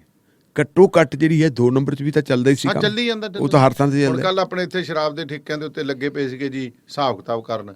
ਉਹ ਠੇਕਾ ਖੁੱਲ੍ਹਾ ਹੀ, ਮੈਂ ਸ਼ਾਮ ਨੂੰ ਜਦੋਂ ਗਿਆ ਮੈਂ ਕਿਹਾ ਵੀ ਇਹ ਕਹਿੰਦੇ ਜੀ ਐਕਸਾਈਜ਼ ਵਾਲੇ ਹਿਸਾਬ ਕਿਤਾਬ ਕਰਦੇ ਠੇਕੇ ਖੋਲ੍ਹਣੇ, ਤੇ ਮੈਂ ਕਿਹਾ ਉਹਦਾ ਹਿਸਾਬ ਕਿਤਾਬ ਕਿਵੇਂ ਰੱਖੂਗੇ ਜਿਹੜਾ ਪਿਛਲੇ ਪਾਸੇ ਸ਼ਟਰਾਂ ਵਿੱਚ ਦੀ ਕੱਢਦੀ। ਨਹੀਂ ਉਹ ਹਿਸਾਬ ਕਿਤਾਬ ਕੋਈ ਥੋੜਾ ਕੀ ਖਿਆਲ ਹੈ ਵੀ 1 ਨੰਬਰ ਆ ਉਹ ਨਾ, ਉਹੀ ਤਾਂ ਗੱਲ। ਉਹਦਾ 2 ਨੰਬਰ ਦੀ ਬਣਾ ਕੇ ਪਤਾ ਨਹੀਂ ਕਿੰਨੀ ਕੁ ਭੇਜਤੀ ਹੋਣੀ ਹੈ। ਬੜਾ ਕੁਛ ਹੈ ਇਸ ਗੱਲ ਦਾ। ਤੇ ਤਾਂ ਕਈ ਸਾਰੇ ਬੰਦੇ ਉਹ ਹੈ, ਆਪਣੇ ਇੱਕ ਜਰਨਲਿਸਟ ਨੇ ਮੈਨੂੰ ਦੱਸਿਆ ਉਹਦਾ ਕੋਈ ਰਿਸ਼ਤੇਦਾਰ ਹੈ, ਉਹ ਕਿਸੇ ਹੋਰ ਸਟੇਟ ਦੇ ਵਿੱਚ ਹੈ ਜੀ, ਤੇ ਉਹ ਰੋਜ਼ ਹੀ ਮਤਲਬ ਜਿਹੜਾ ਹੈਗਾ, ਜਿਵੇਂ ਆਪਣਾ ਇੱਕ ਤਕੀਆ ਕਲਾਮਾ, ਮੈਂ ਦਾਰੂ ਪੀਣ ਵਾਲੇ ਨੂੰ ਕਹਿੰਦਾ ਪਊਆ ਪਰੇਡ ਕਰਦਾ ਬੰਦਾ, ਉਹ ਪਊਆ ਪਰੇਡ ਕਰਦੇ ਸੀ। ਅੱਛਾ ਜੀ। ਤੇ ਉਹਨੇ ਕਿਤੇ ਇਹਨੂੰ ਗੱਲ ਕੀਤੀ, ਕਹਿੰਦਾ ਯਾਰ ਬੈਗ ਪਾਈਪਰ ਦੀਆਂ ਮੈਨੂੰ ਕੋਈ ਨਾ ਆਪਣਾ ਇਹਦੀਆਂ ਬਲੈਂਡਡ ਪ੍ਰਾਈਡ ਦੀਆਂ ਕਹਿੰਦਾ ਮੈਨੂੰ ਕੋਈ 2 ਬੋਤਲਾਂ ਦੇ ਗਿਆ। ਲੈਵਲ ਉੱਥੇ ਪੰਜਾਬ ਦਾ ਲੱਗਿਆ ਸੀ। ਅੱਛਾ। ਤੇ ਮੈਂ ਕਹਿੰਦਾ ਪੀਤੀ ਵੀ ਅੱਗੇ ਨਾਲੋਂ ਘੱਟ, ਤੇ ਸਵੇਰੇ ਅਗਲੇ ਦਿਨ ਮੈਂ 11 ਵਜੇ ਤੱਕ ਨਹੀਂ ਉੱਠ ਸਕਿਆ। ਅੱਛਾ, ਇੰਨਾ ਭੈੜਾ ਹਾਲ ਕਰ। ਜਿਹੜਾ ਬੰਦਾ ਸਵੇਰੇ 4 ਵਜੇ ਉੱਠ ਪੈਂਦਾ ਸੀ। ਤੇ ਉਹ ਪੁੱਛਦਾ ਆਪਣੇ ਸੱਜਣ ਨੂੰ, ਕਹਿੰਦਾ ਪੰਜਾਬ ਦੇ ਵਿੱਚ ਡਿਗਰੀ ਵੱਧ ਹੈ? ਉਹਦਾ ਵੀ ਡਿਗਰੀ ਤਾਂ ਸਾਰੇ ਭਾਰਤ ਦੇ ਵਿੱਚ ਇੱਕੋ ਜਿਹੀ ਹੈ, ਡਿਗਰੀ ਪੰਜਾਬ 'ਚ ਕਿਵੇਂ ਵੱਧ? ਨਹੀਂ ਕਹਿੰਦਾ ਪੰਜਾਬ ਵਾਲੀ ਡਿਗਰੀ ਵੱਧ ਸੀ, ਮੈਨੂੰ ਉਹ ਪੰਜਾਬ ਵਾਲੀ ਦੇ ਕੇ ਗਿਆ। ਫਿਰ ਉਹਨੇ ਸੱਜਣ ਨੇ ਦੱਸਿਆ ਕਿਉਂਕਿ ਤਜਰਬਾ ਉਹਦਾ ਕਾਫੀ ਹੋ ਗਿਆ, ਉਹਦਾ ਪੰਜਾਬ ਦੇ ਵਿੱਚ ਲੈਵਲ ਵੀ ਲੱਗ ਜਾਂਦੇ, ਸਾਰਾ ਕੁਝ ਹੀ ਲੱਗੀ ਜਾਂਦਾ। ਖੰਨੇ ਫੜੀ ਆ ਨਾ, ਖੰਨੇ ਕੋ ਫੜੀ ਆ। ਤੁਹਾਡੇ ਇੱਥੇ ਵੀ ਆ ਜੈਤੋ ਨਹੀਂ ਸੀਗੀ? ਹਾਂ, ਜੈਤੋ ਬਲੈਕ ਡੌਗ ਹੀ ਆਈ ਜਾਂਦੀ ਸੀ। ਬਲੈਕ ਡੌਗ ਪਾਈ ਜਾਂਦੇ ਸੀ। ਹੋਰ ਇਲਾਕੇ ਦੇ ਵਿੱਚ 2-3 ਥਾਵਾਂ ਤੇ ਮਸ਼ਹੂਰ ਆ ਵੀ ਇੱਥੇ ਬਣਦੀ ਆ। ਹਾਂ, ਉਹ ਜਿਹੜੀ ਤੁਸੀਂ ਗੱਲ ਕਰਦੇ ਹੋ ਵੀ ਉਹ ਹਿਸਾਬ ਕਿਤਾਬ ਵਾਲੀ ਗੱਲ, ਉਹ ਤਾਂ ਹਿਸਾਬ ਕਿਤਾਬ ਤਾਂ ਉਹਨਾਂ ਦਾ ਉਵੇਂ ਪਏ, ਜਿਹੜੀਆਂ ਅਸਲ ਦਾਰੂ ਹੋਊਗੀ ਉਹ ਤਾਂ ਉਨੀ ਦੀ ਉਨੀ ਪਈ ਹੋਊਗੀ। ਬਿਲਕੁਲ। ਇਹਦਾ ਜਿਹੜੀ 2 ਨੰਬਰ 'ਚ ਬਣਾ ਕੇ ਵੇਚੀ ਹੈ, ਜਿਹੜੀ ਡਿਗਰੀਆਂ ਵਾਧੂ ਡਿਗਰੀਆਂ ਵਾਲੀਆਂ ਹੁੰਦੀਆਂ ਉਹ ਹੈ। ਔਰ ਉਹ ਕੱਲੀ ਇੱਕ ਅੱਧੀ ਕਿਸਮ ਦੀ ਨਹੀਂ, ਕਾਫੀ ਸਾਰੀ ਕਿਸਮ ਦੀਆਂ ਹੁੰਦੀਆਂ ਜੀ। ਸੋ ਜੇ ਇਹ ਸ਼ੁਰੂ ਦੇ ਵਿੱਚ ਹੀ ਖੋਲ ਦਿੰਦੇ ਤਾਂ ਮੇਰਾ ਖਿਆਲ ਹੈ ਵੀ ਕੋਈ ਮਾੜੀ ਗੱਲ ਨਹੀਂ ਸੀ, ਘੱਟੋ ਘੱਟ ਰੈਵਨਿਊ ਤਾਂ ਆਉਂਦਾ। ਹੁਣ ਕਮਾਈ ਹੈ ਜਿਹੜੀ ਉਹ ਠੇਕੇਦਾਰਾਂ ਦੇ ਗਈ, ਤੇ ਸਰਕਾਰ ਨੂੰ ਮਿਲਿਆ, ਐਕਸਾਈਜ਼ ਵਾਲਿਆਂ ਦੀਆਂ ਜੇਬਾਂ 'ਚ ਗਈ, ਜਾਂ ਜਿਹੜਾ ਹਲਕੇ ਦਾ ਪੁਲਿਸ ਵਾਲਾ ਹੁੰਦਾ ਉਹਦੀ ਜੇਬ 'ਚ ਗਈ, ਦੂਜਿਆਂ ਨੂੰ ਨਹੀਂ ਲੱਗਾ ਜੀ। ਕਾਲ ਲੈ ਲਈਏ। ਸਤਿ ਸ਼੍ਰੀ ਅਕਾਲ ਜੀ, ਤੁਸੀਂ ਆਨ 에ਅਰ 92-164 ਤੇ WhatsApp ਕਾਲ ਜੀ। ਹੈਲੋ, WhatsApp ਕਾਲ ਆਨ 에ਅਰ ਹੋ ਜੀ ਤੁਸੀਂ। ਸਤਿ ਸ਼੍ਰੀ ਅਕਾਲ ਬਾਈ ਜੀ। ਸਤਿ ਸ਼੍ਰੀ ਅਕਾਲ ਜੀ। ਬਾਈ ਜੀ ਮਾੜੇ ਆਨ 에ਅਰ ਪੁੱਛਿਓ ਵੀ iOS ਦੀ ਰਿਪੀਟ ਹੋ ਰਹੀ ਆ, 2-3 ਵਾਰੀ ਹੋ ਚੁੱਕੀ ਆ, ਦੇਖੋ ਮੇਰੀ ਪ੍ਰੋਬਲਮ ਆ ਜਾਂ ਕਿਸੇ ਹੋਰ ਦੀ ਵੀ ਆ ਰਹੀ ਆ? ਅਸੀਂ ਚੈੱਕ ਵੀ ਕਰਾਈ ਸੀ, ਪ੍ਰੋਬਲਮ ਤੁਹਾਡੀ ਨਹੀਂ ਹੈ, ਹੈਗੀ ਆ, ਪਰ ਸਾਨੂੰ ਸਮਝ ਤੋਂ ਬਾਹਰ ਹੋ ਰਹੀ ਹੈ ਵੀ ਰਿਪੀਟ ਕਿਉਂ ਹੋ ਰਹੀ ਹੈ। ਤੁਹਾਡੇ ਕੋਲੇ ਜੇ ਇਹਦੀ ਸਕਰੀਨ, ਮੇਰੀ ਗੱਲ ਸੁਣਿਓ, ਤੁਹਾਡੀ ਦੀ ਸਕਰੀਨ ਰਿਕਾਰਡਿੰਗ ਕਰ ਸਕਦੇ? ਮੈਂ ਕੋਸ਼ਿਸ਼ ਕਰੂੰਗਾ ਜੀ। ਸਕਰੀਨ ਰਿਕਾਰਡਿੰਗ ਭੇਜੋ, ਮੈਂ ਮੇਰੇ IT ਵਾਲਿਆਂ ਨੂੰ ਭੇਜੂੰਗਾ, ਕਿਉਂਕਿ ਉਹਨਾਂ ਕੋਲੇ ਭੇਜਿਆ ਉਹ ਤਾਂ ਕਈ ਵਾਰੀ ਉਹਨਾਂ ਨੇ ਇਹਨੂੰ ਟੈਸਟ ਕਰ ਲਿਆ ਜੀ, ਉਹਨਾਂ ਨੂੰ ਪਤਾ ਨਹੀਂ ਚੱਲਿਆ। ਚਲੋ ਮੈਂ ਟਰਾਈ ਕਰੂੰਗਾ। Thank you. ਸਕਰੀਨ ਰਿਕਾਰਡਿੰਗ ਜੇ iOS ਦੀ ਹੋ ਸਕਦੀ ਹੈ ਤਾਂ ਪਲੀਜ਼। ਠੀਕ ਹੈ ਜੀ, ਜੀ ਮਿਹਰਬਾਨੀ। ਸੋ ਪ੍ਰੋਗਰਾਮ ਸ਼ਮਾਂ ਦੇ ਵਿੱਚ ਗੱਲ ਹੋਈ ਸ਼ਰਾਬੀਆਂ ਦੀ, ਹੁਣ ਕਹਿੰਦੇ ਸ਼ਰਾਬੀ ਖਜ਼ਾਨਾ ਵੀ ਭਰਨਗੇ ਢਿੱਲੋਂ ਸਾਹਿਬ। ਫਿਰ ਤੇ ਫਿਰ ਉਹ ਭਰਨਗੇ ਹੀ ਨਾ, ਹੋਰ ਖਜ਼ਾਨਾ, ਹੋਰ ਤਾਂ ਕੋਈ ਸਾਧਨ ਨਹੀਂ। ਪੰਜਾਬ ਦੀ ਹਾਲਤ ਤਾਂ ਜੇ ਆਪਾਂ ਦੇਖੀਏ, ਪੰਜਾਬ ਦੀ ਸਥਿਤੀ ਦਾ ਹੁਣ ਤਾਂ ਸਾਰੀ ਖੁੱਲ ਗਈ ਠੇਕੇ। ਨਹੀਂ ਜੇ ਖਜ਼ਾਨੇ ਵਾਲੀ ਗੱਲ ਕਰੀਏ, ਪੰਜਾਬ ਦਾ ਖਜ਼ਾਨਾ ਸੀ ਕਾਹਦੇ ਤੇ? ਥੋੜੀ ਬਹੁਤੀ ਇੰਡਸਟਰੀ ਸੀ ਜੀ, ਉਹ ਕਿਰਪਾ ਹੋ ਗਈ ਸੀ ਉਦੋਂ ਵਾਜਪਾਈ ਸਾਹਿਬ ਦੀ। ਉਹਨਾਂ ਨੇ ਉਦੋਂ ਪਹਾੜੀ ਰਾਜਾਂ ਨੂੰ, ਸਰਹੱਦੀ ਰਾਜਾਂ ਨੂੰ, ਹਾਲਾਂਕਿ ਸਰਹੱਦੀ ਪੰਜਾਬ ਵੀ ਹੈ ਜੀ, ਨੀਮ ਪਹਾੜੀ ਰਾਜਾਂ ਤੇ ਪਹਾੜੀ ਰਾਜਾਂ ਨੂੰ ਛੋਟਾਂ ਵੱਧ ਦਿੱਤੀਆਂ ਸੀ। ਸਾਡੀ ਇੰਡਸਟਰੀ ਇੱਥੋਂ ਪੁੱਟ ਕੇ ਜਿਹੜੀ ਹੈਗੀ ਉੱਤਰਾਖੰਡ ਚਲੀ ਗਈ ਜੀ, ਕਸ਼ਮੀਰ 'ਚ ਚਲੀ ਗਈ, ਹਿਮਾਚਲ ਚਲੀ ਗਈ ਜੀ। ਇੱਥੇ ਤਾਂ ਇੰਡਸਟਰੀ ਕੋਈ ਰਹੀ ਨਹੀਂ। ਸਿਰਫ ਤੇ ਸਿਰਫ ਖੇਤੀਬਾੜੀ ਵਾਲੀ ਗੱਲ ਹੈ ਜੀ। ਖੇਤੀਬਾੜੀ ਵਾਲੀ ਗੱਲ ਦੇ ਵਿੱਚ ਵੀ ਮੈਂ ਤਾਂ ਹੈਰਾਨ ਰਹਿ ਗਿਆ ਜੀ। ਕਹਿੰਦੇ 1 ਕਿਲੋ ਝੋਨਾ ਪੈਦਾ ਕਰਨ ਵਾਸਤੇ, ਮੈਂ ਡਾਕਟਰ ਕਿਰਪਾਲ ਸਿੰਘ ਔਲਖ ਜੀ, ਬੜੇ ਸਿਆਣੇ ਜਿਹੜੇ ਵਾਈਸ ਚਾਂਸਲਰ ਰਹੇ ਐਗਰੀਕਲਚਰ ਯੂਨੀਵਰਸਿਟੀ ਦੇ, ਉਹਨਾਂ ਦੀ ਇੱਕ ਇੰਟਰਵਿਊ ਮੈਂ ਦੇਖ ਰਿਹਾ ਸੀ। ਉਹ ਕਹਿੰਦੇ ਵੀ 1 ਕਿਲੋ ਝੋਨਾ ਪੈਦਾ ਕਰਨ ਵਾਸਤੇ ਜੀ ਸਾਨੂੰ ਖਰਚਾ ਕਿੰਨਾ ਕਰਨਾ ਪੈਂਦਾ? 4000 ਲੀਟਰ ਪਾਣੀ। ਦੱਸੋ, 4000 ਲੀਟਰ ਪਾਣੀ ਜਿਹੜਾ ਹੈਗਾ, ਹੁਣ ਅਸਮਾਨ ਤੋਂ ਤਾਂ ਪਾਣੀ ਆਉਂਦਾ ਨਹੀਂ, ਪਾਣੀ ਅਸੀਂ ਧਰਤੀ ਦੇ ਹੇਠੋਂ ਕੱਢਦੇ ਹਾਂ। ਤੇ ਨਤੀਜਾ ਕੀ ਹੋਇਆ ਕਿ ਪੰਜਾਬ ਦਾ ਬਹੁਤਾ ਹਿੱਸਾ ਜਿਹੜਾ ਹੈਗਾ ਉਹ ਬਲੌਕ ਹੋ ਗਿਆ, ਬਲੈਕ ਜ਼ੋਨ ਡਿਕਲੇਅਰ ਕਰਤਾ ਉਹਨਾਂ ਨੂੰ। ਉੱਥੋਂ ਮਤਲਬ ਜਿਹੜਾ ਹੈਗਾ ਨਹੀਂ ਨਿਕਲ ਰਿਹਾ ਪਾਣੀ। ਇਹ ਤੋਂ ਬਾਅਦ ਜਿਹੜਾ ਖਤਰੇ ਦੀਆਂ ਘੰਟੀਆਂ, ਇੰਨਾ ਮਹਿੰਗਾ ਪੈ ਰਿਹਾ ਕੰਮ। ਜਿਹੜੀ ਸਾਡੀ ਮਤਲਬ ਐਗਰੋ ਸਿਸਟਮ ਸੀਗਾ, ਉਹਦੀ ਕੋਈ ਢਿੱਲੋਂ ਸਾਹਿਬ, ਕਈ ਵਾਰੀ ਮੈਨੂੰ ਵੈਸੇ ਗੱਲ 2 ਬੰਦਿਆਂ ਦੀ ਬੜੀ ਵਧੀਆ ਲੱਗੀ। ਮਨਪ੍ਰੀਤ ਬਾਦਲ ਦੀ ਮੈਂ ਜਦੋਂ ਇੰਟਰਵਿਊ ਕੀਤੀ, ਉਹ ਕਹਿੰਦੇ ਦਾਨੇ ਸਾਹਿਬ ਬਾਕੀ ਤਾਂ ਹੋਰ ਚੀਜ਼ ਛੱਡੋ, ਜਿਹੜਾ ਕਰੋਨਾ ਆਫਟਰ ਫੈਕਟ ਸਾਡੀ ਸੁਸਾਇਟੀ ਤੇ ਕਈ ਬੜੇ ਪੋਜ਼ਿਟਿਵ ਆਉਣੇ ਆ। ਹੁਣ ਮੈਂ ਦੇਖ ਰਿਹਾ ਕਿ ਕਹਿੰਦੇ ਉਹਦੇ ਮਜਬੂਰੀ 'ਚ ਬੰਦੇ ਨੂੰ ਪਹਿਲਾਂ ਹੌਸਲਾ ਹੀ ਨਹੀਂ ਹੁੰਦਾ, ਹੁਣ ਸਿੱਧੀ ਬਿਜਾਈ ਕਰ ਰਹੇ ਝੋਨੇ ਦੀ। ਠੀਕ ਹੈ ਜੀ। ਹੁਣ ਸਰਵਾਈਵਲ ਜੇ ਆਪਾਂ ਨੂੰ ਪਹਿਲਾਂ ਤਾਂ ਝੇਫ ਹੀ ਸੀਗੀ ਨਾ ਸਿੱਧੀ ਬਿਜਾਈ ਦੀ। ਬਿਲਕੁਲ ਬਿਲਕੁਲ। ਜੇ ਸਿੱਧੀ ਬਿਜਾਈ ਕਾਮਯਾਬ ਹੋਊਗੀ, ਥੋੜਾ ਮੋਟਾ ਖਰਚਾ, ਗੱਲ ਸੁਣੋ, ਜੇ 2 ਕੁਇੰਟਲ ਘੱਟ ਵੀ ਰਹਿ ਜੂ, ਲੇਬਰ ਦਾ ਖਰਚਾ ਕਿੰਨਾ ਘਟੂਗਾ? ਖਰਚਾ ਬਚਦਾ, ਲੇਬਰ ਦਾ ਖਰਚਾ ਕਿਤੇ ਵੱਧ ਬਚੂਗਾ, ਕਿਤੇ ਵੱਧ ਬਚੂ। 5000 ਤਾਂ ਹਜੇ ਸ਼ੁਰੂਆਤ ਹੀ ਹੈ ਲਵਾਈ ਦੀ। ਬਿਲਕੁਲ ਬਿਲਕੁਲ। ਠੀਕ ਹੈ ਜੀ। ਫਿਰ ਪਾਣੀ ਧਾਣੀ ਹੋਰ ਇੱਥੇ ਨਾ ਪਾਣੀ ਲੱਗਣਾ ਨਾ ਹੋਰ ਲੱਗਣਾ। ਜੇ ਸਿੱਧੀ ਬਿਜਾਈ ਵਾਲਾ ਕੰਮ ਕਹਿੰਦੇ ਵੀ ਮੁੜ ਕੇ ਹੌਲੀ ਹੌਲੀ ਫਿਰ ਪਾਣੀ ਠੱਲੀ ਚੱਲੋ, ਇਹਦੇ ਵਿੱਚ ਜਿਵੇਂ ਜਿਵੇਂ ਵਧੀ ਜਾਂਦਾ ਉਵੇਂ ਉਵੇਂ ਕਹਿੰਦੇ ਪਾਣੀ ਠੱਲੀ ਚੱਲੋ।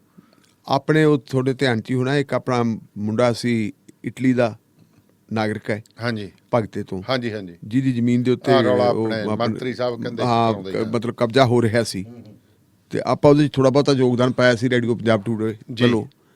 ਉਹਦੀ ਕਣਕ ਉਹਨੇ ਵਢਵਾ ਲਈ। ਮੇਰੀ ਪਰਸੋਂ ਚੌਥੀ ਗੱਲ ਹੋਈ ਸੀ ਉਹਦੇ ਨਾਲ, ਤੇ ਉਹ ਕਹਿ ਰਿਹਾ ਸੀ ਜੀ ਐਤਕੀ ਅਸੀਂ ਨਰਮਾ ਬੀਜਾਂਗੇ। ਹਾਂ, ਨਰਮੇ ਦੀ ਬਹੁਤ 25 ਤੋਂ 30% ਤਾਂ ਨਰਮਾ ਹੀ ਵੱਧ ਜਾਣਾ। ਤੇ ਮੈਂ ਕਿਹਾ ਯਾਰ ਕੀ ਗੱਲ, ਝੋਨਾ ਕਿਉਂ ਨਹੀਂ? ਕਹਿੰਦਾ ਜੀ ਲੇਬਰ ਦੀ ਬੜੀ ਪ੍ਰੋਬਲਮ ਆ ਰਹੀ ਹੈ, ਲੇਬਰ ਵਾਸਤੇ ਦੇ ਨਾਲ ਬਿਹਤਰ ਨਰਮਾ ਬੀਜ ਦਿਆਂਗੇ। ਨਰਮੇ ਸਾਹਿਬ ਇਹੀ ਦੌਰ ਇੱਕ ਵਾਰੀ ਮੈਨੂੰ ਯਾਦ ਆ 87-88 ਦੇ ਵਿੱਚ ਜੀ, ਮੋਗੇ ਦਾ ਸਮਝ ਲਓ ਜਗਰਾਉਂ ਤੱਕ ਨਰਮਾ ਪਹੁੰਚ ਗਿਆ ਸੀ।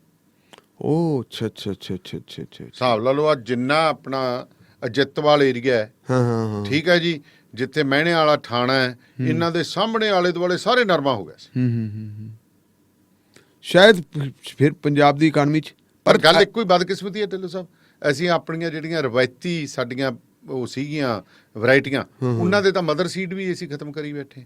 ਜੇ ਕਿਤੇ ਰਵਾਇਤੀ ਆ ਜਾਣ 4F414 ਝੋਰੜ ਜੇ ਉਹ ਕਿਉਂਕਿ ਹਾਈਬ੍ਰਿਡ ਤੇ ਹੈਗੇ, ਹਾਈਬ੍ਰਿਡ ਫਿਰ ਸਾਡੀ ਇਕਨੋਮੀ ਗੁਜਰਾਤ ਤੇ ਮਹਾਰਾਸ਼ਟਰ ਨਹੀਂ, ਉਹ ਤਾਂ ਸਾਰੇ ਉਹ ਤਾਂ ਮਲਟੀਨੈਸ਼ਨਲ ਕੰਪਨੀਆਂ ਦੇ ਹੱਥ ਵਿੱਚ ਹੈ ਨਾ, ਉਹਦੇ ਹੱਥ ਵਿੱਚ ਹੈ। ਪਰ ਅਗਲੀ ਗੱਲ ਜਿਹੜੀ ਹੈ ਨਾ, ਜਿਹੜੀ ਸਭ ਤੋਂ ਵੱਡੀ ਗੱਲ ਇਹ ਹੈ ਜੀ ਕਿ ਅਸੀਂ ਡਾਈਵਰਸੀਫਿਕੇਸ਼ਨ ਦੇ ਉੱਤੇ ਹਰੇਕ ਸਰਕਾਰ ਜ਼ੋਰ ਦਿੰਦੀ ਹੈ ਵੀ ਡਾਈਵਰਸੀਫਿਕੇਸ਼ਨ ਕਰਾਓ, ਪਰ ਕਰੋਗੇ ਕੀ ਤੁਸੀਂ ਡਾਈਵਰਸੀਫਿਕੇਸ਼ਨ ਦਾ?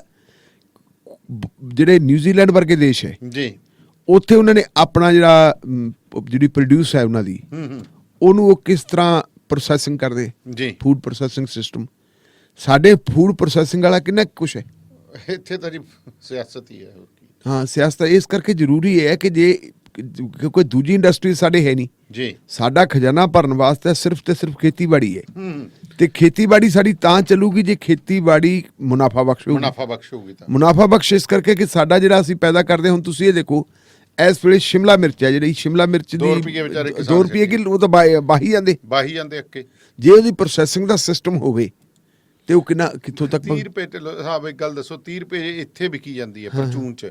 ਮੈਂ ਕਹਿੰਦਾ ਚਲੋ ਪਰਚੂਨ ਦਾ ਇਹਨਾਂ ਦਾ 10 ਰੁਪਏ ਦਾ ਮਾਰਜਨ ਕੱਢ ਦਿਓ, 15 ਦਾ ਕੱਢ ਦਿਓ, ਕਿਸਾਨ ਦੀ 10 ਤਾਂ ਵਿਕ ਜੇ। ਬਿਲਕੁਲ ਬਿਲਕੁਲ ਬਿਲਕੁਲ। ਟਮਾਟਰਾਂ ਦੀ ਹਾਲਤ ਹੋਈ ਹੈ, ਦੇਖੋ 10 ਰੁਪਏ ਵੀ ਵਿਕ ਜੇ, ਆਪਾਂ ਕਹਿ ਸਕਦੇ ਹਾਂ ਬੰਦਾ। ਹੁਣ ਕਈ ਬੰਦੇ ਕਹੀ ਜਾਂਦੇ ਵੀ ਤੁਸੀਂ ਇਕੱਠੇ, ਮੈਂ ਕਿਹਾ ਭਰਾ ਮੇਰਾ ਗੱਲ ਕਹਿਣੀ ਬੜੀ ਸੌਖੀ ਹੈ। ਕੱਲੀ ਟਰਾਲੀ 'ਚ ਸ਼ਿਮਲਾ ਮਿਰਚ ਲੈ ਕੇ ਤੁਰ ਪਿਆ, ਕਿਹਨੇ ਖਰੀਦਣੀ ਹੈ? ਨਾਲ ਆਲੂ ਵੀ ਚਾਹੀਦੇ ਆ, ਹੋਰ ਵੀ ਚਾਹੀਦੇ, 10 ਸਬਜ਼ੀਆਂ ਹੋਣਗੀਆਂ।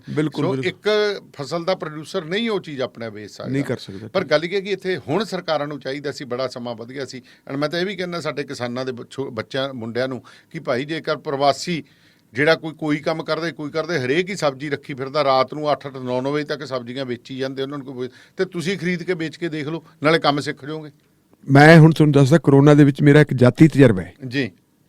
ਮੈਂ ਸ਼ੁਰੂ ਤੋਂ ਜਦੋਂ ਤੋਂ ਬਠਿੰਡੇ ਆ ਕੇ ਰਹਿਣ ਲੱਗਿਆ, ਉਦੋਂ ਤੋਂ ਮੇਰੇ ਕੋਲ ਲੈ ਕੇ ਜਾਂਦਾ ਇੱਕੋ ਹੀ ਮੁੰਡਾ, ਛੋਟਾ ਜਿਹਾ ਬੱਚਾ ਹੁੰਦਾ ਸੀ ਜੀ, ਉਹ ਰੱਦੀ ਲੈ ਕੇ ਜਾਂਦਾ। ਅਖਬਾਰਾਂ ਦੀ ਰੱਦੀ ਤੁਹਾਨੂੰ ਪਤਾ ਆਪਣੇ ਕੋਲ ਕਾਫੀ ਹੋ ਜਾਂਦੀ ਹੈ, ਕਈ ਅਖਬਾਰ ਆਉਂਦੇ। ਤਾਂ ਹੁਣ ਕੁਝ ਦਿਨ ਹੋਏ ਮੇਰੀ ਵਾਈਫ ਨੇ ਦੱਸਿਆ ਮੈਨੂੰ, ਕਹਿੰਦੀ ਉਹ ਮੁੰਡਾ ਫਿਰਦਾ ਸੀ ਇੱਥੇ, ਰੇਹੜੀ ਲਈ ਫਿਰਦਾ ਸੀ ਸਬਜ਼ੀ। ਅੱਛਾ ਜੀ। ਰੱਦੀ ਖਰੀਦਣ ਵਾਲਾ ਬੰਦਾ ਕੁਆੜੀਏ ਦਾ ਕੰਮ ਕਰਦਾ, ਤਾਂ ਉਹ ਰੇਹੜੀ ਦੇ ਉੱਤੇ ਸਬਜ਼ੀ ਲਈ ਫਿਰੇ। ਕਹਿੰਦੀ ਮੈਂ ਪੁੱਛਿਆ ਵੀ ਤੂੰ ਆ ਕੀ ਕੀਤਾ? ਉਹ ਕਹਿੰਦਾ ਆਂਟੀ ਗੱਲ ਕੀ ਕਰੀਏ ਵੀ ਹੁਣ ਜਿਹੜੀ ਰੱਦੀ ਵਾਲਾ ਕੰਮ ਤਾਂ ਬੰਦ ਹੋ ਗਿਆ, ਵਿਹਲੇ ਫਿਰਦੇ ਸੀਗੇ ਉੱਥੋਂ, ਕਹਿੰਦਾ ਮੰਡੀ ਚੋਂ ਲੈ ਲਈਦੀ ਤੇ ਗੇੜਾ ਮਾਰ ਲਿਆ, ਮੇਰੀ ਵਧੀਆ ਦਿਹਾੜੀ ਬਣ ਜਾਂਦੀ। ਨਾਲੇ ਗੱਲ ਸੁਣੋ ਕਿੰਨੀ ਕੁ ਵੇਚਦਾ, ਮੈਂ ਤਾਂ ਇਸ ਗੱਲ ਤੋਂ ਹੀ ਬੜਾ ਹੈਰਾਨ ਹਾਂ, ਵੇਚਦਾ ਕਿੰਨੀ ਕੁ ਹੋਊਗਾ। ਹਾਂਜੀ, ਪ੍ਰੀਤੀ ਰਾਜ ਜੀ ਸਾਡੇ ਨਾਲ ਨੇ। ਸਤਿ ਸ਼੍ਰੀ ਅਕਾਲ ਜੀ ਪ੍ਰੀਤੀ ਰਾਜ ਜੀ। ਸਤਿ ਸ਼੍ਰੀ ਅਕਾਲ ਜੀ।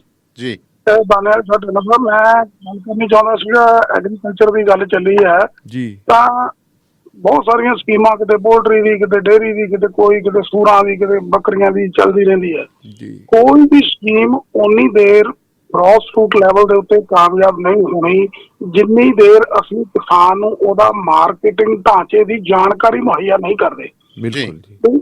ਆਉਣ ਵਾਲੇ 3 ਮਹੀਨੇ ਚ ਮਾਰਕੀਟਿੰਗ ਕਿੱਧਰ ਨੂੰ ਜਾਣੀ ਆ, ਕਿ ਇਸ ਪ੍ਰੋਡਕਟ ਨੇ ਕਿੱਧਰ ਨੂੰ ਜਾਣਾ, ਉਸ ਪ੍ਰੋਡਕਟ ਨੇ ਕਿੱਧਰ ਨੂੰ ਜਾਣਾ, ਕਿਉਂਕਿ ਦੁਨੀਆ ਇੱਕ ਗਲੋਬਲ ਦਾ ਟ੍ਰੈਂਡ ਹੋ ਚੁੱਕਿਆ ਵਾ। ਬਿਲਕੁਲ। ਸੈਕੰਡ, ਇੱਥੇ ਸਾਡੇ ਪੰਜਾਬ ਦੇ ਵਿੱਚ ਕੀ ਚੱਲਦਾ ਕਿ ਜੇ ਡੇਅਰੀ ਵਾਲੇ ਆ ਉਹ ਆਪਦੀ ਡਬਲੀ ਵਜਾ ਕੇ ਮੁੜ ਜਾਂਦੇ ਆ, ਕੋਈ ਆਪਣਾ ਪੋਲਟਰੀ ਵਾਲਾ ਉਹ ਆਪਦੀ ਡਬਲੀ ਵਜਾ ਕੇ ਮੁੜ ਜਾਂਦਾ, ਤੇ ਕਿਸਾਨ ਭੰਬਲ ਭੂਸੇ ਚ ਹੁੰਦਾ ਕਿ ਐਕਚੁਅਲੀ ਮੈਂ ਕਰਨਾ ਕੀ ਹੈ ਜੀ। ਉਹ ਪਿੰਡੋਂ ਪਿੰਡ ਐਗਰੋ ਪ੍ਰੋਸੈਸਿੰਗ ਇੰਡਸਟਰੀ ਨੂੰ ਜਿੰਨਾ ਵਧਾਵਾ ਦਿੱਤਾ ਜਾਊਗਾ, ਕੋਲਡ ਚੇਨ ਨੂੰ ਵਧਾਵਾ ਦਿੱਤਾ ਜਾਊਗਾ ਤੇ ਸਾਡੇ ਪ੍ਰੋਡਕਟ ਨੂੰ ਪ੍ਰੋਸੈਸ ਕਰਕੇ ਉਹਨੂੰ ਕੋਲਡ ਚੇਨ ਦੇ ਵਿੱਚ ਲਿਜਾ ਕੇ ਉਹਨੂੰ ਬਾਹਰਲੀਆਂ ਮਾਰਕੀਟਾਂ ਤਲਾਸ਼ ਕੇ ਫਾਰਮਰ ਨੂੰ ਦੇਣੀਆਂ ਪੈਣਗੀਆਂ। ਇਹ ਸਰਕਾਰਾਂ ਦੇ ਕੰਮ ਨੇ। ਉਨੀ ਦੇਰ ਛੇਤੀ ਸਾਡੀ ਕਾਮਯਾਬ ਨਹੀਂ ਹੋਣੀ। ਇਹ ਬੁਨਿਆਦੀ 2-3 ਕੰਮ ਕਰਨ ਵਾਲੇ ਆ ਕਿ ਕੋਲਡ ਚੇਨ ਡਿਵੈਲਪ ਹੋਵੇ, ਪ੍ਰੋਸੈਸਿੰਗ ਇੰਡਸਟਰੀ ਡਿਵੈਲਪ ਹੋਵੇ, ਪਲੱਸ ਸਾਨੂੰ ਪੰਜਾਬ ਤੋਂ ਬਾਹਰ ਕਿੱਥੇ ਸਾਡੀ ਪ੍ਰੋਡਕਟ ਮਿਲ ਸਕਦੀ ਆ, ਵਿਕ ਸਕਦੀ ਆ, ਉਹ ਸਾਨੂੰ ਮਾਰਕੀਟ ਮੁਹੱਈਆ ਕਰਨੀ ਪਏਗੀ ਸਾਡੇ ਕਿਸਾਨ ਵਾਸਤੇ। ਉਹਨੂੰ ਜਾਣਕਾਰੀ ਦੇਣੀ ਆ। ਜੀ ਜੀ, ਵੇਚਣੀ ਬਚਾਉਣੀ ਤਾਂ ਉਹਨੇ ਆਪੇ ਹੀ ਆ, ਆੜਤੀਆ ਤਾਂ ਆਪੇ ਹੀ ਉੱਠ ਖੜਦਾ ਹੁੰਦਾ। ਇੰਨੀਆਂ ਬੇਨਤੀਆਂ ਨਾਲ ਧੰਨਵਾਦ ਸਰ। ਮਿਹਰਬਾਨੀ, ਸ਼ੁਕਰੀਆ। ਇਹਦਾ ਢਿੱਲੋਂ ਸਾਹਿਬ ਵੈਸੇ ਵੀ ਇੱਕ ਚੀਜ਼ ਦੇਖੀਏ, ਥੋੜੀ ਜਿਹੀ ਹਿੰਮਤ ਕਰੀਏ। ਸਾਡੇ ਆਪਣੇ ਹੋਰ ਇਲਾਕੇ ਦੇ ਵਿੱਚ ਕੀਨੂ ਲੱਗੇ ਨੇ ਜੀ, ਇੰਡਸਟਰੀ ਬਣ ਗਈ ਹੈ ਜੀ ਕੀਨੂਆਂ ਦੀ। ਵਪਾਰੀ ਉੱਥੇ ਆ ਗਏ, ਤੁਹਾਡੇ ਉੱਥੇ ਵੈਕਸਿੰਗ ਪਲਾਂਟਸ ਲੱਗ ਗਏ, ਪਤਾ ਨਹੀਂ ਕਿੱਥੋਂ ਕਿੱਥੋਂ ਦੇ ਵਪਾਰੀ ਆਉਣ ਲੱਗ ਪੈਂਦੇ ਨੇ। ਇੱਕ ਵਾਰੀ ਚੇਨ ਥੋੜੀ ਜਿਹੀ ਹਿੰਮਤ ਕਰਨੀ ਪੈਂਦੀ ਹੈ। ਪਰ ਗੱਲ ਤਾਂ ਹੈ ਨਾ ਵੀ ਜੇ ਪ੍ਰੋਸੈਸਿੰਗ ਵਾਲਾ ਸਿਸਟਮ ਸ਼ੁਰੂ ਹੋ ਜੇ ਹਾਂਜੀ ਤੇ ਫਿਰ ਉੱਥੇ ਤਾਂ ਹੀ ਵੈਕਸਿੰਗ ਪਲਾਂਟ ਪ੍ਰੋਸੈਸਿੰਗ ਹੀ ਹੈ ਜੀ। ਉਹ ਵੀ ਅੱਛਾ ਵੈਕਸਿੰਗ ਪਲਾਂਟ ਵੀ ਇੱਕ ਪ੍ਰੋਸੈਸਿੰਗ ਹੈ। ਸੋ ਇੱਕ ਬ੍ਰੇਕ ਦੀ, ਬ੍ਰੇਕ ਤੋਂ ਬਾਅਦ ਫਿਰ ਹਾਜ਼ਰ ਹੁੰਨੇ। ਜੁੜੇ ਰਹੋ ਰੇਡੀਓ ਪੰਜਾਬ ਟੂਡੇ ਦੇ ਨਾਲ। ਮੈਂ ਸਵਰਨ ਸਿੰਘ ਦਾਨੇਲ ਗਿਆ ਤੁਹਾਡੇ ਨਾਲ ਇਸ ਵਕਤ। ਫੀਲਡ ਵਿਖੇ ਯੂਨੀਅਨ ਅਤੇ ਪਲਾਨਸ ਰੋਡ ਦੇ ਕਾਰਨਰ ਤੇ ਖੁੱਲ ਗਿਆ ਹੈ ਨਵਾਂ ਟਰੱਕ ਸਟਾਪ ਯੂਨੀਅਨ ਵਿਲੇਜ, ਜਿੱਥੇ ਮਿਲਦਾ ਹੈ ਵਧੀਆ ਗੈਸ ਅਤੇ ਬਿਨਾ ਬਾਇਓ ਡੀਜ਼ਲ ਦੇ ਵਧੀਆ ਤੇ ਸਸਤਾ ਡੀਜ਼ਲ। ਹਰ ਤਰ੍ਹਾਂ ਦੀ ਗਰੋਸਰੀ, ਚਾਈਨੀਜ਼ ਅਤੇ ਇੰਡੀਅਨ ਰੈਸਟੋਰੈਂਟ, ਜਿੱਥੇ ਮਿਲੇਗਾ ਵਧੀਆ ਖਾਣਾ। 2 ਪਰੌਂਠੇ ਸਿਰਫ 499 ਚ। ਟਰੱਕ ਡਰਾਈਵਰ ਵੀਰਾਂ ਲਈ ਟੂ ਗੋ ਅਤੇ ਬੈਠ ਕੇ ਖਾਣ ਲਈ ਵਧੀਆ ਜਗ੍ਹਾ। ਨਵੇਂ ਅਤੇ ਪੁਰਾਣੇ ਟਾਇਰਾਂ ਲਈ ਅਤੇ ਟਰੱਕਾਂ ਦੀ ਮਾਈਨਰ ਰਿਪੇਅਰ ਲਈ ਅੱਜ ਹੀ ਕਾਲ ਕਰੋ।